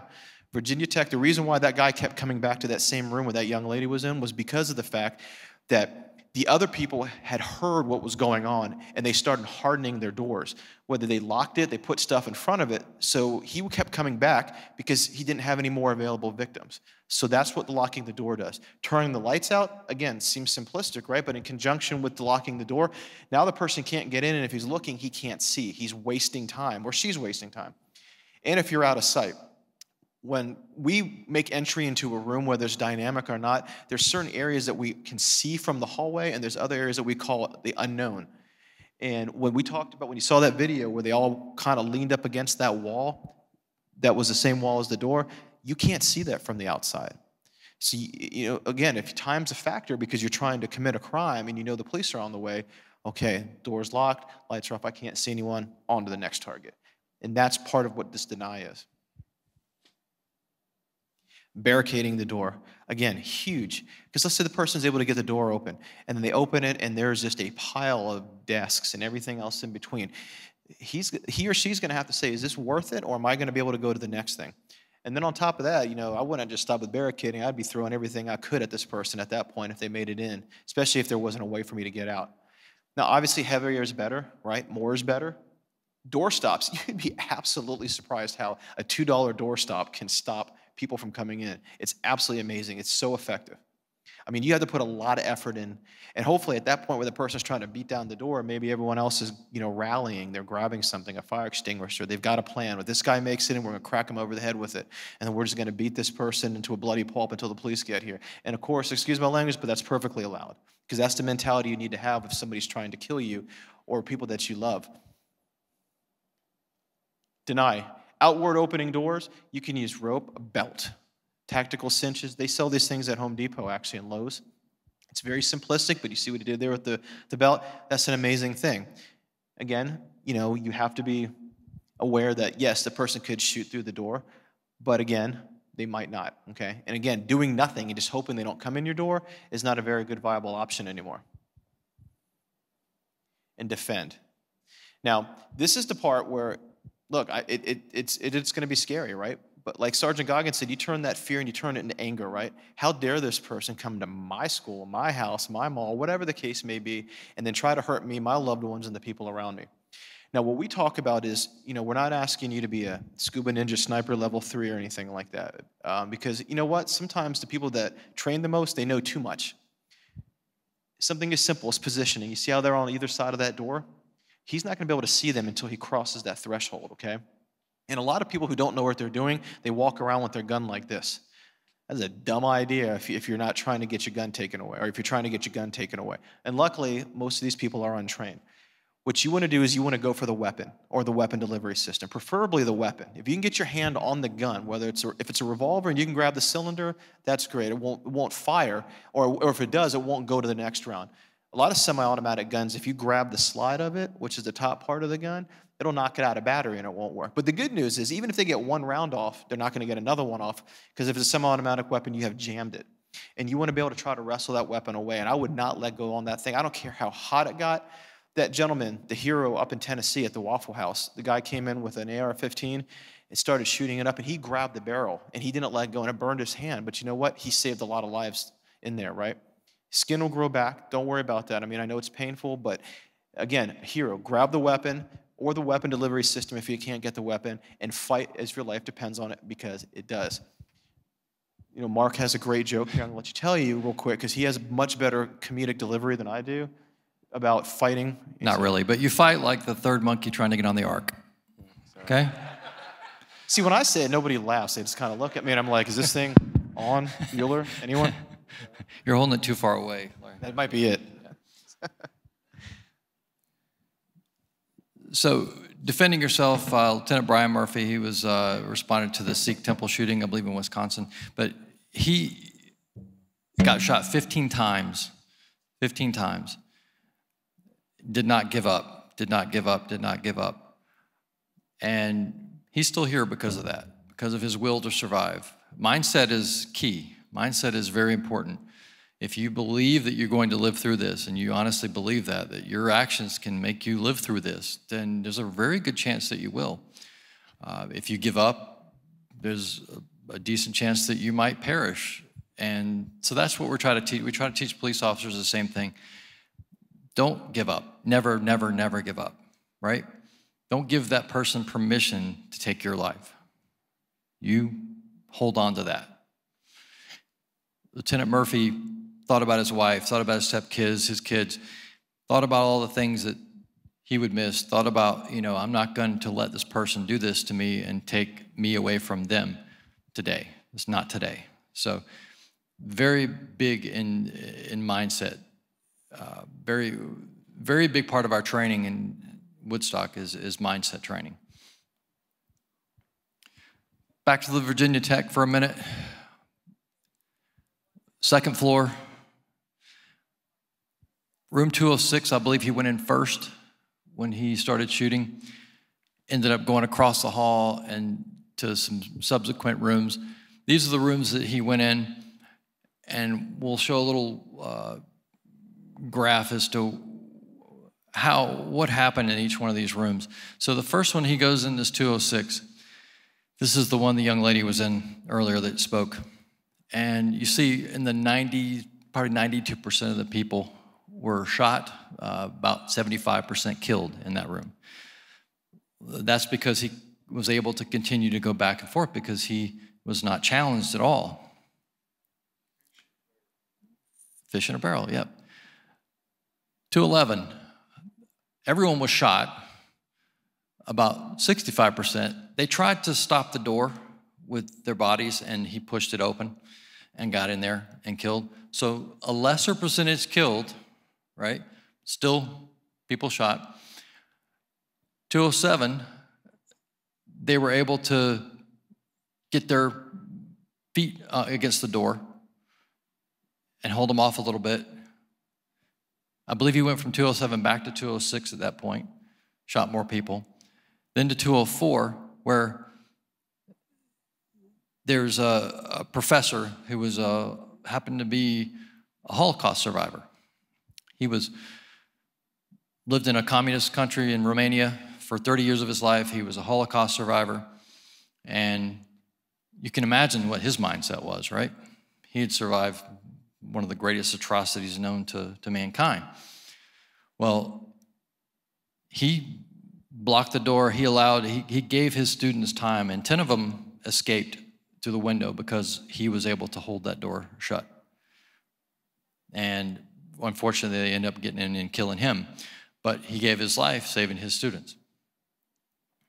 And go back to 205. They were able to barricade doors, do things that they needed to do because it was last on the list, basically, for him to go into. So they had more time to prepare. 206 did not have any time. He just walks in and started shooting.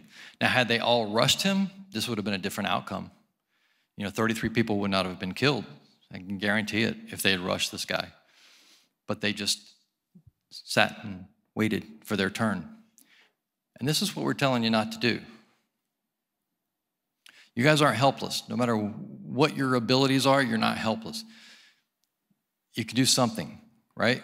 Whether it is get on the floor, put your feet against the door, or something. You can fight, you can do all kinds of things you don't think you can do when adrenaline starts to hit. What you do matters because it not only matters for your survival, but also other people's survival.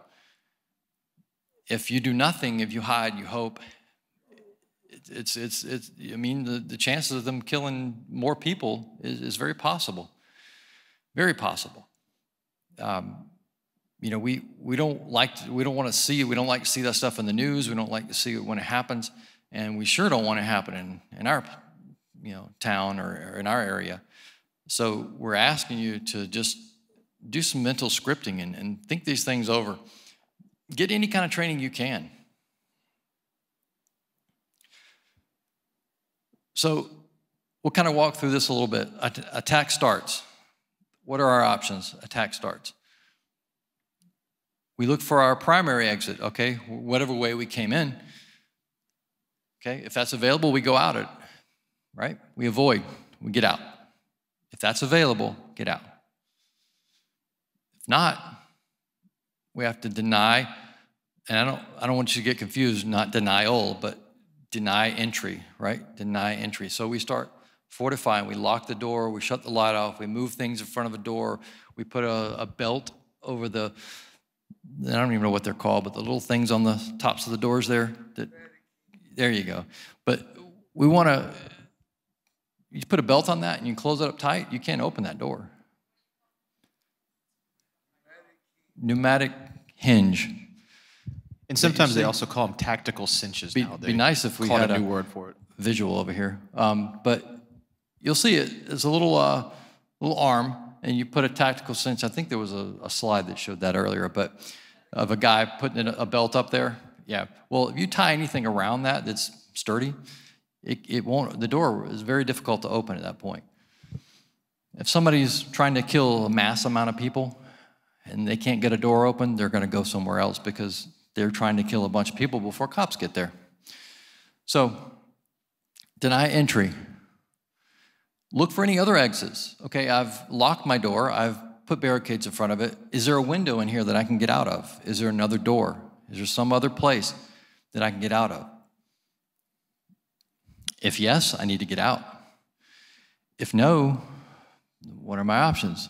I got to defend myself. If the person comes in the area where I'm at, I need to be prepared to defend him. Pick up anything you can, scissors, chair, you know, a bat, whatever you got in the room, and defend yourself with it.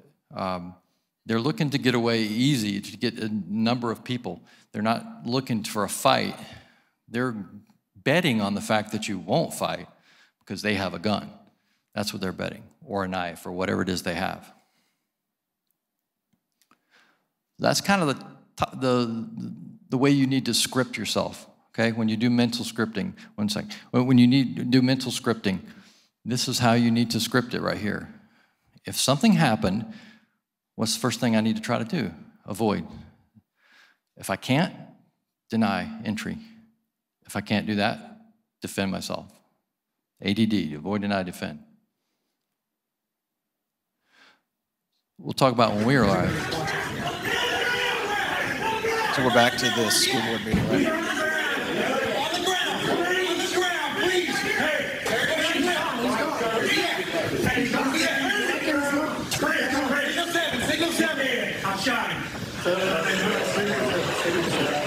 Anybody else injured? No. Everybody's okay.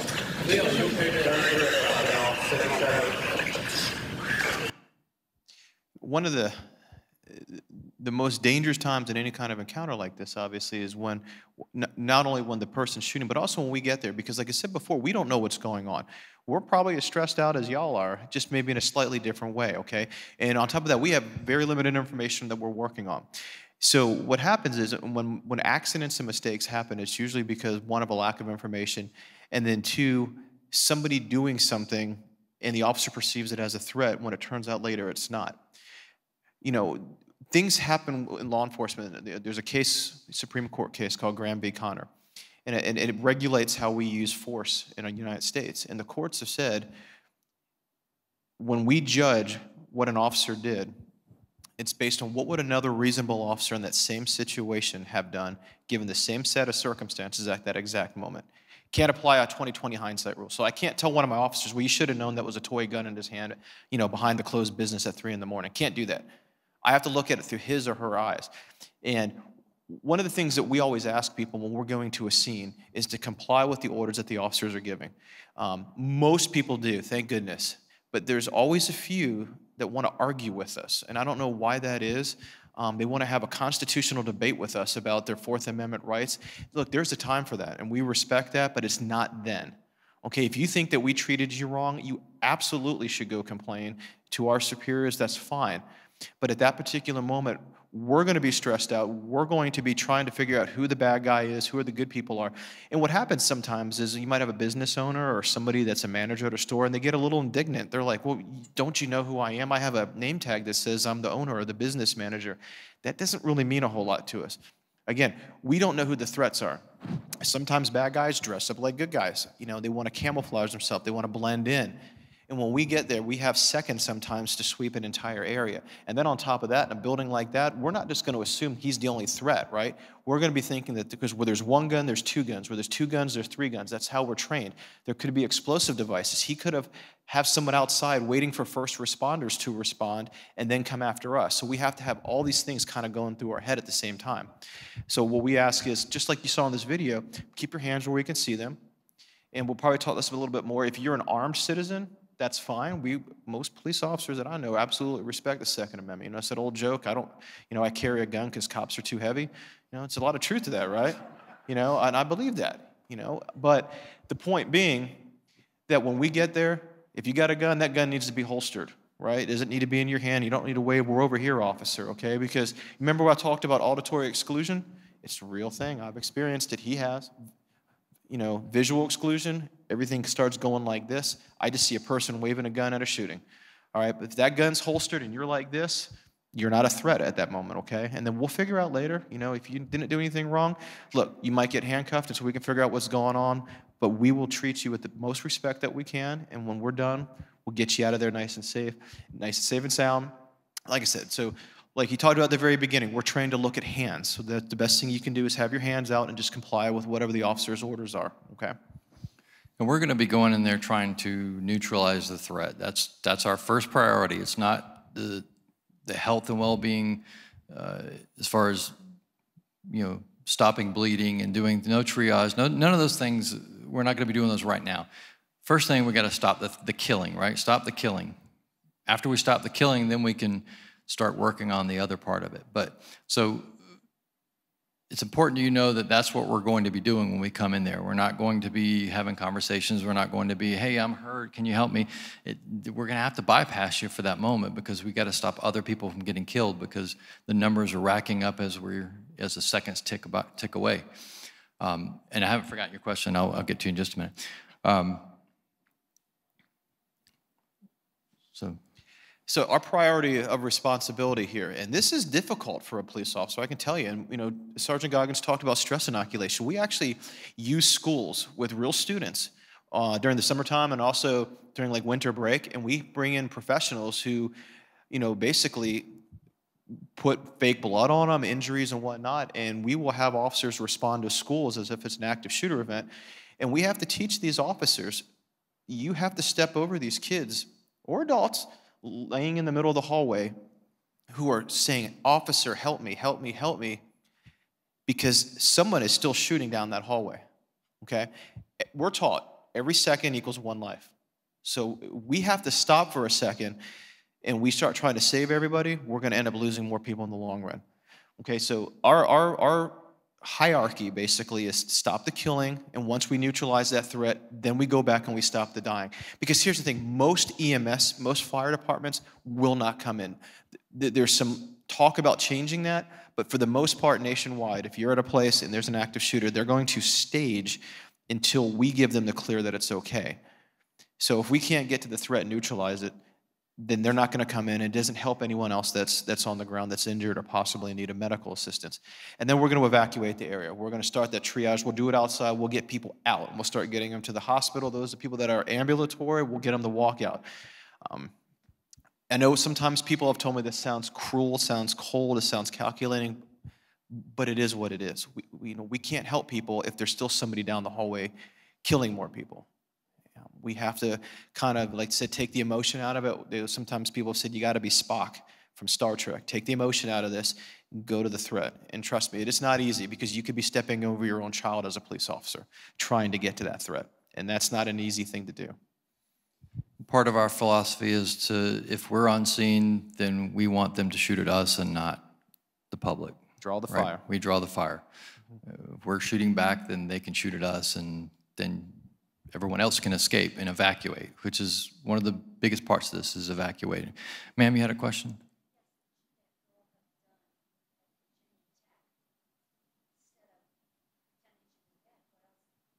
Okay, so the question is, what the girl at Virginia Tech, what should she have done other than pretending she was dead? Well, getting up, rushing the bad guy. If you have no way out, remember, it's avoid, deny, and then what? Defend, right? Imagine 20 college students against one person. He's already going to shoot everyone in that classroom. That's already going to happen. So what risk is it at that point to get up and rush the bad guy, try to attack the bad guy? What risk is it? You're not risking anything extra because he's already putting your life in danger. It's the hiding and hoping. Well, I hope he doesn't shoot me. That's the problem with these things, is we're not victim bashing. We're trying to learn from what she did. She will be the first person to tell you that that's what she should have done. She knows that now, but she didn't know it then. And that's why we're out here doing this. Sometimes it's hard for people to understand that. But if you don't, then you run the risk of being killed. And a great risk at that point, because she was shot 5 times. 5 times. It's a miracle that she lived. 2000. It was around 2003-ish. I want to say 4. Okay. It was a while back. So way before we started teaching these kinds of things. You know, we really started teaching these police officers to respond to these things not that long ago. So our tactics have changed and they're evolving and they continue to evolve. And when we started teaching ourselves this, it came a point where we were saying, well, why don't we bring this to the public? Why doesn't the government or somebody come up with a program that we can bring to the public so they can kind of know what to do? Because a lot of people just didn't know what to do. Like, what am I supposed to do? Like this, you know, like these questions. Some people just don't know. And that's why we're trying to educate people. And if you can take this information back to wherever you work or wherever you go to school and pass it on to other people and share it with other people. And there'll be a handout you guys can grab at the end of this thing, and it'll give you some more resources, some more places to go. And there's a whole website for this devoted to this. And just one more thing about that question. We know sociologically, we just saw that on the video, it takes one person to lead a rally, right? Mm-hmm. If one person gets up and starts going after the bad guy, it's usually going to inspire other people. Is it 100%? No, there are no absolutes in anything that we do in life or anything else. But that one person that gets up and says, not in my classroom, right, and attacks that person, it's probably going to inspire other people. Flight 93. That's exactly right. Let me ask you this. How many more hijackings have we had that have been flown into a building? 0, right, since 9/11. You want to know why? Remember that shoe bomber? Do you remember what he looked like when he came off the plane? And he didn't get that way because of turbulence, right? He got the stuffings beat out of him. People have decided they're not going to be used as a human bomb anymore. So when people start acting, I mean, you see this all the time on YouTube. These people will start acting like a fool on the plane. Passengers step right up, because they've realized there's no one else that's going to help them at 30,000 feet. Yeah, maybe there's an air marshal, but air marshal is not going to be on every single plane. So they've taken it upon themselves to ensure their own security. And if you can do it on an airplane, you can absolutely do it in a classroom. You can do it in a convenience store. You can do it at church. Yeah, it's definitely within your abilities to do that.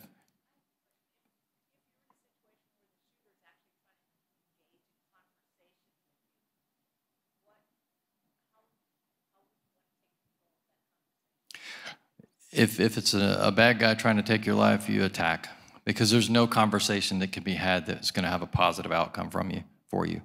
Because it's their mindset's there to kill. That's what they're there for. They're not really, they're to terrorize and kill. That's what they're wanting to do. And trying to have a conversation is going to be difficult at that point. So we talked about EMS being delayed, right? We talked about how they're not going to be in there. So it could be beneficial to you to maybe know some first aid that, if you get shot here or you get shot somewhere or you get cut somewhere, how to tie a tourniquet on, how to, use a belt as a tourniquet, or maybe carry some stuff in your purse or in your wallet or in your backpack or whatever you have, or put some stuff at your workstation. Things that can help save your life. It could be several minutes before EMS can get there. You think of a school, you've all been in schools probably recently. They're big, they're large. So if we have to clear schools, it could take a while, right? It could take a while. It could take hours, actually. But chances are it's not going to be hours before they get to you, but it could take a few minutes for sure. So some type of first responder training could be beneficial for you for saving your own life. So expect that there will be mental trauma. If you own a business, if you're a teacher at a school, a counselor at a school, there's going to be some mental trauma. Develop some sort of critical incident stress management plan, either that's for yourself, go get counseling, do things like that. These things will help you survive mentally after an event like this happens, because not just the physical part of this, is the mental part of it as well.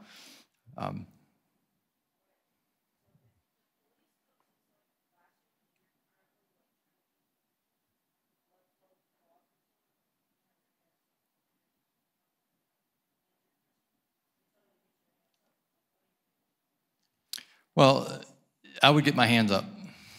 His question was, if you're trying to apply pressure to somebody's wound and they tell you to put your hands up, I put your hands up. Because, you your life first, then someone else's life. You know how they tell you in the airplane to put your own mask on and then the mask of your, well, that's the same philosophy we have here. Is sometimes that's hard for people to understand, but you can be of no good to that person. We can't get that person help until we identify the threat and take the threat out. Does that make sense? So, we haven't named any of the bad guys in this presentation, and we do that purposely because we don't want them to get any credit for this, right? That's what they want. They want notoriety. They want to go down in history as the biggest mass killing or whatever, right? Well, that's Santa Fe killer. He said he kept some people alive so they could tell his story. That's how delusional he was. Okay, the Santa Fe high school shooter doesn't deserve the recognition or the time of day. That's for sure. Yeah, for sure. So we talked about our disaster response psychology, some of the things that happens to our brain under stress, right? What is our body going to go through? What's our brain going to go through when these things happen? We talked about what our response is: avoid, deny, defend. And then we talked about the Virginia case study. The Virginia Tech is a great case study about why you shouldn't sit in place and hide and hope. So many people were killed there because of that, because of that philosophy. And when we know better, we do better, right? When we learn better things to do, we need to do them to keep ourselves out of danger. And one thing that, because this gets updated yearly, one thing that they took out of it, which I thought was pretty pertinent, we touched on this just a little bit real quick, and it was at the end of the old slides, was about the armed citizen and what your role is at. Many people in Georgia have weapons carry licenses, and obviously, like I said, most police officers have absolutely no issue with that whatsoever. You know, we all believe in being able to defend yourself and the people that you love around you and everything. But what you need to remember as an armed citizen, it's just like Sergeant Goggins said, whether it's an armed citizen or it's a police officer off duty who's carrying their firearm, that firearm falls under defend, okay? So you need to defend what you got. So if you're in a room, you barricade it, and the person's trying to get in, your job is to protect that room and everyone in it, right? What your job is not to do is to go run around the building with that gun trying to find the person. I know we want to do that. I mean, that a lot of us feel like it's like our moral duty. Hey, I've got the ability to potentially stop this, but the problem is if he's running and if I'm running another officer and I see a person with a gun running around and I don't know who they are, that's how accidents happen. So what we recommend is your job is to defend the area that you're in, okay? If you can help people get out, that's great. But like I said, if you got barricaded into a room, like for instance right now, if there was an active shooter going on in here and we were just here at church, Mark and I off duty, we would be trying to defend this room, okay? And maybe calling 911, identifying ourselves, and trying to give real-time intelligence to the responding officers. But we don't ever want to get into a friendly fire situation. And the other thing that we recommend too is if you're going to carry the weapon, seek out additional training. There's plenty of places around here. You can go online through the NRA website and also some of the local ranges here, because you can never get enough training. And I can tell you, it's not easy to shoot under pressure. We do it all the time. Even the best shooters, your SWAT team people, will drop sometimes to a 38% accuracy rate, okay? Because when someone is shooting back at you, it's a completely different ballgame. And like Sergeant Goggins said, we do stress inoculations ourselves. We do training where people shoot at us, we shoot at them, and you know, we teach this quite a bit, and we come back and we look like we just got beat up because we have bruises all over our body, but it's good because it's realistic training. But it's out there, and we always encourage you if you want to, you carry a firearm and you use your Second Amendment rights, absolutely. But find that training because, like I said, when that situation happens, you're going to have wished that you had it. Well, we're going to kind of open this up to a little bit of a question and answer, and Captain Hand's going to come on and give you the microphone so everybody can hear your question. So if you just raise your hand if you've got a question, we'll kind of get to you. Thank you. Thank you so much. This is excellent. I know we all agree on that. You almost said that first responders, they're thinking about doing something different with the way they respond to a scene, but you held back from that. Is there any more information you can give? I don't want to speak for the fire and EMS side of it. That's why I don't say anything, because I'm not quite sure what their plans are. I know that it has been talked about, I can say that much, that of equipping them somehow and training them somehow to go on these situations. That just hasn't quite happened yet. A lot of training, just like if I have to go put out a fire, that's going to be way above my training level, right? For them, it's the same with us. You know, to do what we do it's not what they do. So it's kind of like trying to cross-train people, and it's very difficult when you have to do that. Will that be a legislative issue, do you think? Probably so. Okay. It could be a jurisdictional / legislative issue down the road. Okay. Thank you so welcome. much.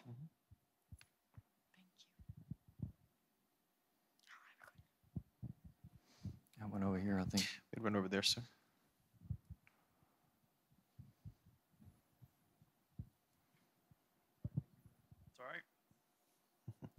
Hey, just want to say thanks, both of y'all, for being here and doing what you do. Absolutely. It's our pleasure. Thank you, guys. So I think you answered my question. I was going to ask you about rendering aid. I carry a weapon in my vehicle. I was just going to say situational. If you run across somebody at a gas station and they're hijacking somebody, trying to take their car, or somebody's got a gun and chasing a man and his wife and 2 kids, and he's already shot one of them, you're not to render aid in that situation, right? I can you're tell not you, being attacked. That is a very personal situation. I can tell you, Georgia law allows you in our state to use deadly force to stop the commission of a forcible felony against yourself or a third party. Mm-hmm. So the question would have to be, do you feel that you're capable of doing it, and if you're qualified to do it? Right. Some people, if they don't think they can do it, then they could end up making the situation worse by introducing another gun into a gunfight that could be taken from them. If you feel that you can, look, I'll give you a perfect example. If you go on Highway 41, there's a bridge called the Kimberly Boyd Bridge. Mm-hmm. She was a young lady that was kidnapped and held against her will and was shot and killed on Highway 41. The person behind him or her saw what was going on and engaged the gunman and killed him. And there's nothing wrong with that. I mean, in the state of Georgia, you have like I said, a God-given right to defend yourself in the life of a third party. And in those situations, it's tough to say, yes, do this, don't do that, because what it really comes down to is the individual, their abilities, and you know, if they think that they can do it. Yeah, there's a lot of responsibility to that. If you miss, kill you somebody, always have to live with that. Right. But you know, some people would say that, you know, but what if I could have stopped him? Right. You know, and again, it's tough for us to sit up here and tell you. I know what I would do. I'm sure he probably knows what he would do. But really comes down to I would say the level of experience, training, and just if they're comfortable in doing it. Right. Thank you. But legally, yes, you could if you had to. He's actually going to bring you the microphone right there for you, sir.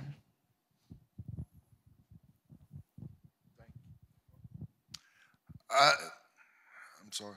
I think the most critical step you can take is the first thing you do, and I carry. So first thing I'm gonna do is find cover and return fire. I just think if everybody has an idea, what's my first move, because that will eliminate some of that freezing and stuff.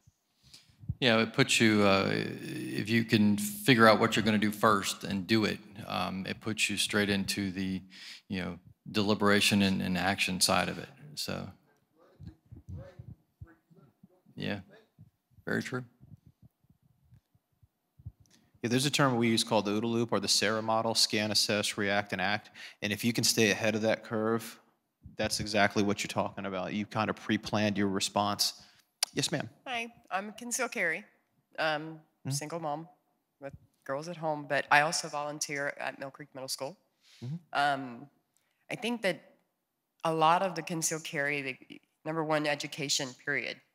Concealed carry should not be given without that, first and foremost. You can't just have a gun, put it in a safe, and know how to fire it.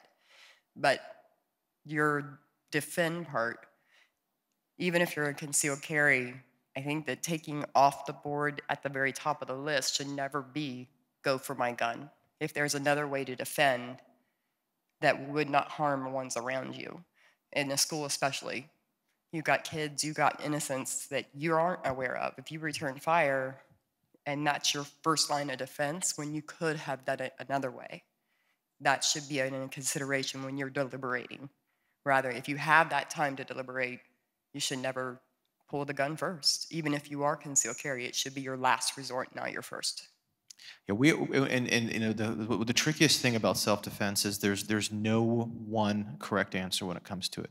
You're absolutely right, man. There could be a situation where pulling the gun could be the worst possible situation, or it could be the best. And that's why we always encourage, if someone is going to exercise their Second Amendment rights and do concealed carry, they need to get as much training as they can, because a lot of the training is scenario based. So if it happens, you have some kind of template to draw from, versus like you said, Mhm. Yeah.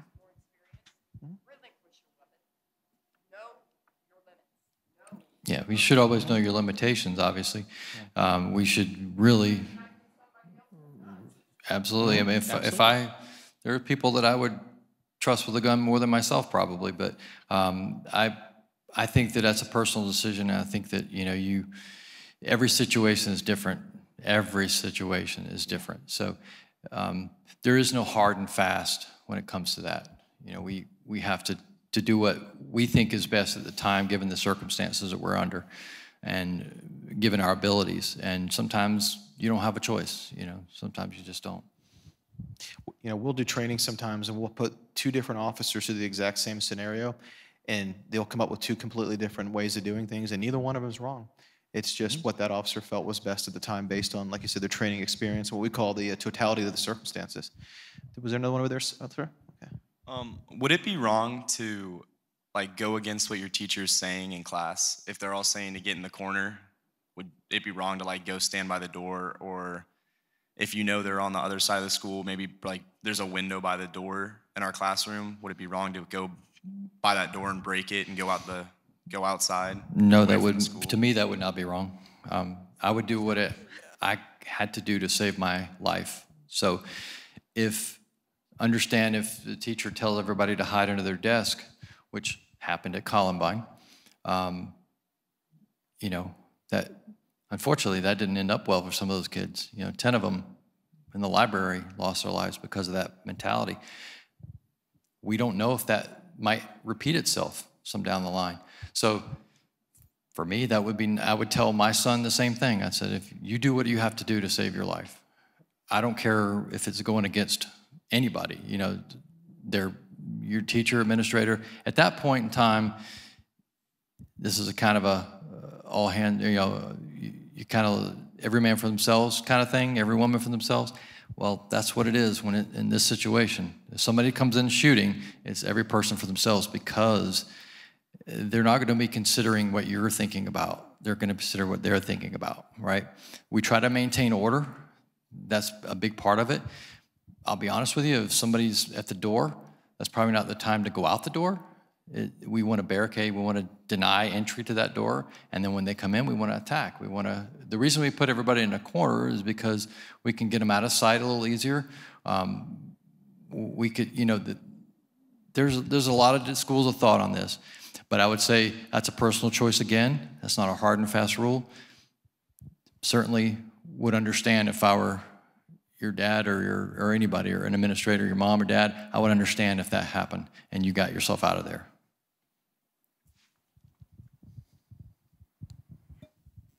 Pulling the fire alarm seems to be something that people use quite often. What is your advice on that when the kids hear a fire alarm and the urge to go out the door?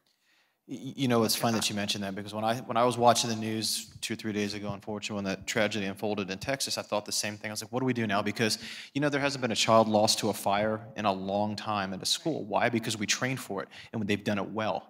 They've taken the precautions necessary, and it's been an astounding success nationwide. And in that particular case, that's going to be something like, for instance, the governor of Texas just commissioned a school safety or security roundtable, and that's going to have to be something that we would probably want to get educators, firefighters, and police officers involved in and come up with a best practice, because I agree. Now, what good is barricading yourself in the room if all you have to do is pull a lever and it's almost like all the doors open and the kids run out? And we know now that's being used as a diversionary tactic to draw people in so they can then shoot them or victimize them. So, but at the same time, we don't want to tell them, well, just ignore a fire. Because, some people might say, well, maybe we need to have somebody come over the intercom and give some kind of security code. But what happens if the fire starts in the office and you can't? So You know, unfortunately, to answer that question, I can tell you and I can promise you that question right now is being debated at very high levels all across this country and probably every school district.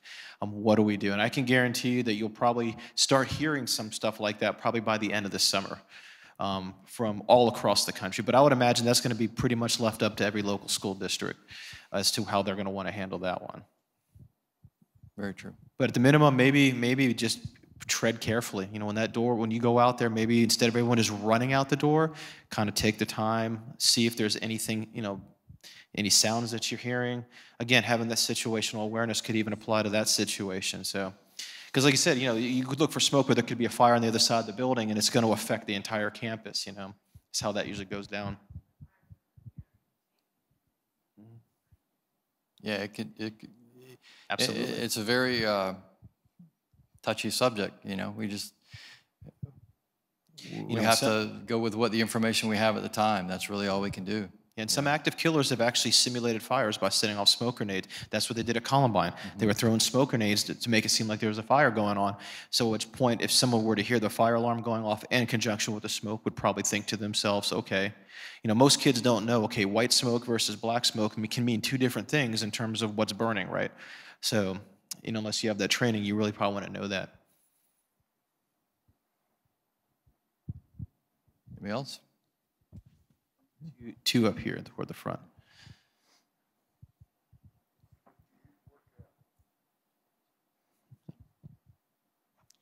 What do you think about this arming teachers in the schools? What do you think about that?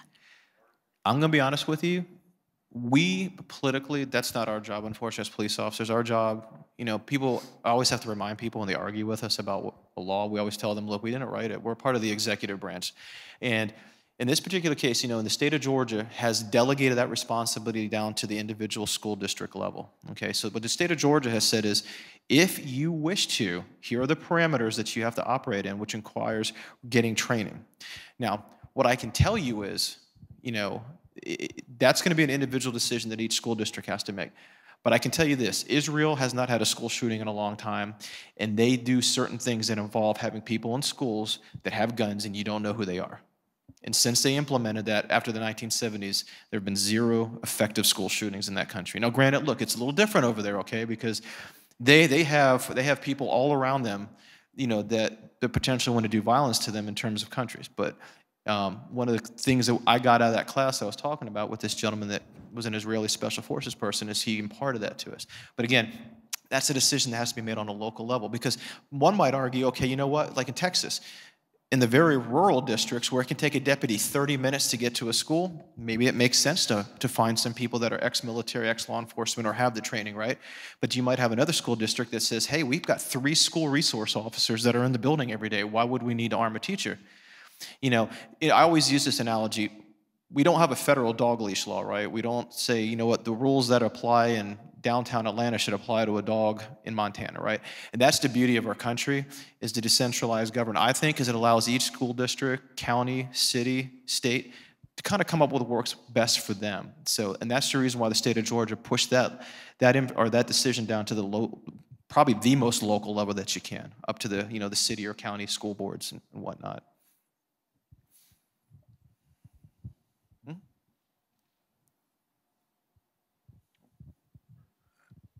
I just wanted to tell the fellow over here, if you're worried about collateral damage, get lead-free ammo.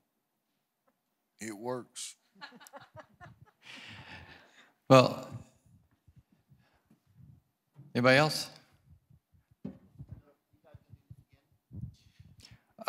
We will probably have one a few months from now. We're trying to space them out so that we can get enough people interested. It's hit and miss, you know, you never know with the weather and things, traffic, all those things. So. But absolutely, but I will tell you that at least in the past, an older presentation is available online, because we did this a couple years ago as well. So you can always type Woodstock Police Department, C.R.A.S.E, C.R.A.S.E, and it'll pop up on there. This is like the 3rd or 4th one of these alert presentations I've been to, and commend you guys. They're getting better every time. Oh, good, thank you. Good, thank you. Thank you. I'm a firearms instructor. I'm also a self-defense instructor.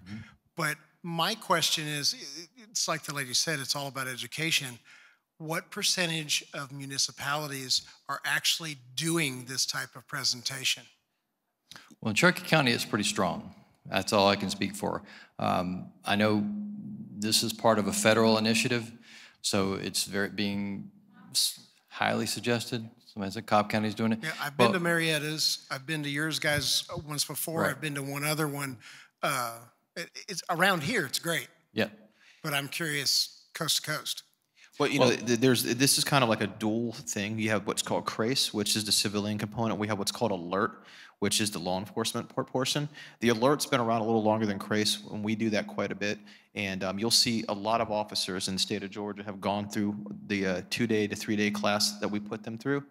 And we get a lot of federal resources with that, so we can push it out to agencies that maybe don't have the money. And we kind of pool our resources. So Sergeant Goggins and I are ALERT instructors too, so we might go to a rural county and spend 3 days out there helping them learn how to respond to a situation like this. C.R.A.S.E is kind of following up after that. Right now, you're probably going to find it more in your metro Atlanta areas just because that's where the population centers are, but I know there's a huge push to get it nationwide to as many communities as wants it. Because basically, it's more of an invitational thing, or we'll put it out. We're available for the instructor. But some communities, like, you know, we're blessed. Woodstock is a fantastic community to live in. Cherokee County is an amazing county to live in. And you guys should give yourself a hand because, I mean, seriously, I mean, we're only as good as the people that we serve, right? And I could tell you that the people want the information. We have some great instructors that want to impart it on it. But as far as hard and fast statistics, I honestly don't know the answer to that. But I know that the big initiative is to get this out to as many people as would like to get it. Well, rest assured, in Cherokee County, the chiefs and sheriff are big on this. This is something they're really pushing out, and it's good. It's really good that they are, because we can only take care of our own home, right? We take care of our house first, and that's where it starts. So we're happy to bring this to you, and we're happy that you're here, because it means a lot to us that you took the time to come out of your busy schedules to come watch us do this. My name is Mark Goggins. This is Matt O'Keefe. This is Captain Mark Hand, and this is Chief Calvin Moss. Thank you, guys. I appreciate your attention. Thank you. You drive safe on the way home, okay? All right.